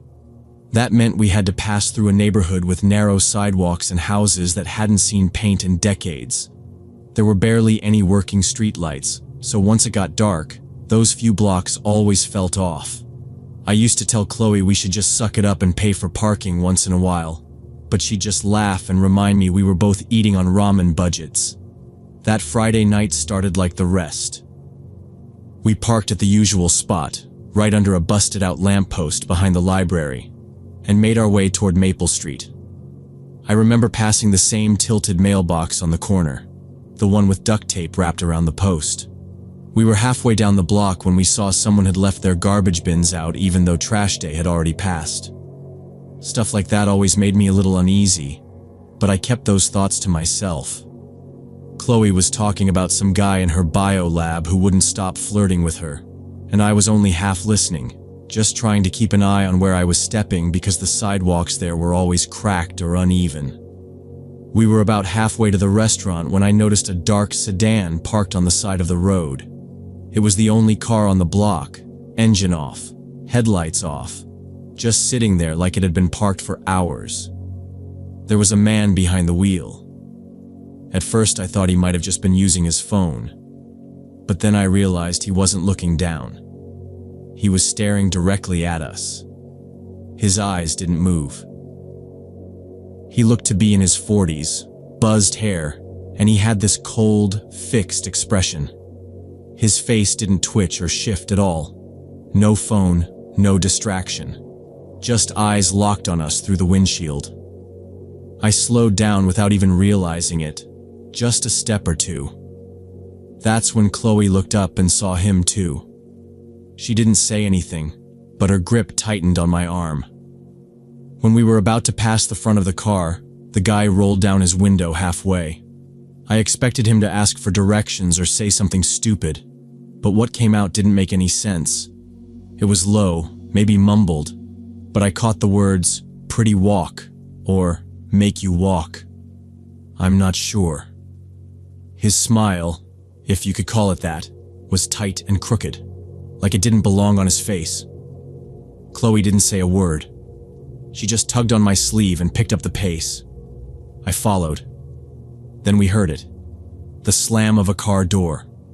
We didn't stop. I turned my head just enough to see the man step out of the sedan. He wasn't rushing, just closing the door like he had nowhere else to be. That's what made it worse. How casual it all was. He wasn't yelling or threatening or running. He was just walking, slowly, in the same direction we were headed. I kept my voice low. "He's following us." Chloe didn't answer, but I could feel how tense she was. Her arm was locked through mine, fingers gripping the sleeve of my jacket. We turned the next corner, off Maple and onto Dunlin, which ran toward the restaurant district. That street was even darker, fewer houses, more overgrown hedges and empty porches. I told Chloe not to run. Not yet. If we started running and he had a weapon or something, we'd be stuck with nowhere to go. We passed an old rusted-out fence with vines growing through it. I remember that because the vine brushed against my leg, and it startled me bad enough to trip for a second. Chloe kept tugging me forward. We didn't speak again until we could hear the sound of his shoes behind us. They weren't fast, but steady. Confident. Just a dull crunch of gravel and sidewalk and heels on pavement, matching our pace exactly. Then he spoke again. I didn't turn around, but the voice was louder now, closer. "Where you girls headed?" That was it. Nothing else. Not a yell, not a threat. Just that same low voice, casual, almost like he knew us. Chloe finally whispered, "Let's run." So we did. We bolted. Chloe's flat slapped the pavement so loud I thought it'd echo for blocks. I didn't look back, just ran until I saw the lights from the restaurant signs ahead, spilling yellow and blue onto the sidewalk. We made it to the corner where the district started. Bars, cafes, noise, people. And we didn't stop until we were inside the Thai place, right between the bar counter and the hostess stand. I turned around and looked through the front window. The man was standing under the last street light on Dunlin. His arms were at his sides, and he was just watching us. He didn't move, didn't turn. Just stood there for maybe 5 seconds, then slowly walked back the way he came, disappearing behind a tree. That was the last we saw of him that night. We told the staff. The hostess offered to call the cops, but Chloe shook her head. "What are we gonna say? A guy looked at us weird?" she said. And honestly, I didn't blame her. We sat down. We ate. I don't remember the food at all. I just remember staring at the glass windows the whole time, half waiting to see that face again. But he didn't come back. Not that night. The man started walking after us, maintaining that same creepy smile and keeping pace about 20 feet behind. Chloe whispered that we should run, and I agreed completely. We broke into a jog and then a full sprint when we realized he was speeding up too. The residential street we were on was completely empty. No other pedestrians, no cars driving by, nobody working in their yards. I remember thinking that if something happened to us here, there would be no witnesses and no help coming. We were both in decent shape from going to the campus gym, but the man behind us seemed determined and wasn't falling back at all. I kept looking over my shoulder and seeing him getting closer. I yelled for Chloe to veer left, hoping to cut through someone's yard to get off the sidewalk. We hopped a low chain fence and tore through a patch of grass, then out the other side onto another street. It slowed him down, but not by much.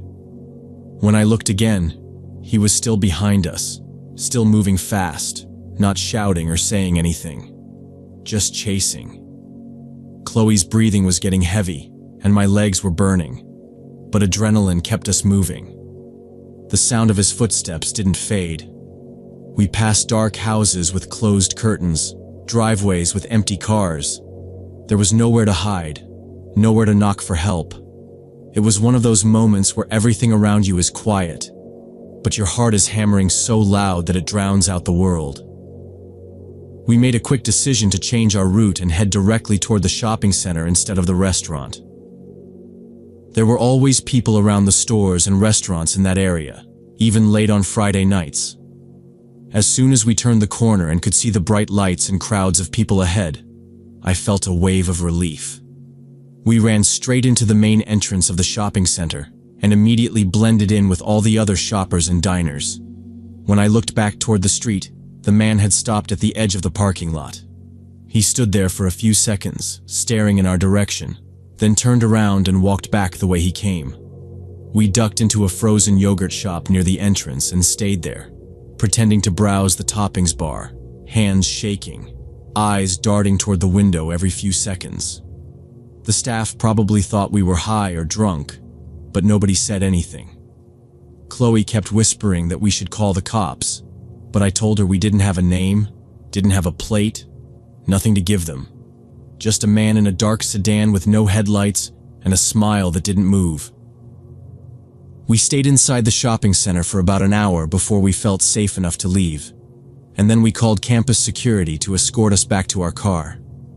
The security guard was an older guy, probably retired, polite but not very concerned. He told us we did the right thing and said he'd report it to his supervisor, but I got the feeling nothing would come of it. After that night, both Chloe and I signed up for a self-defense class that the college offered, and we started carrying emergency whistles whenever we went out. We also changed our routine completely. No more walking alone on empty streets, and we always made sure other people knew where we were going. We found a student parking pass that let us leave the car in a lot a little closer, even if it meant circling a bit longer to find a spot. Looking back, I'm convinced that man had planned to do something terrible to us, and only stopped because we reached a public area with witnesses. The way he moved, how focused he was, how quiet. It wasn't random. He wasn't drunk. He wasn't asking for money. He wasn't confused or lost. He waited for the right place and time. And if we hadn't turned that corner toward the shopping center, I honestly don't think we would have made it to dinner. The thought of what might have happened if we'd stayed on that dark, empty street still makes my skin crawl.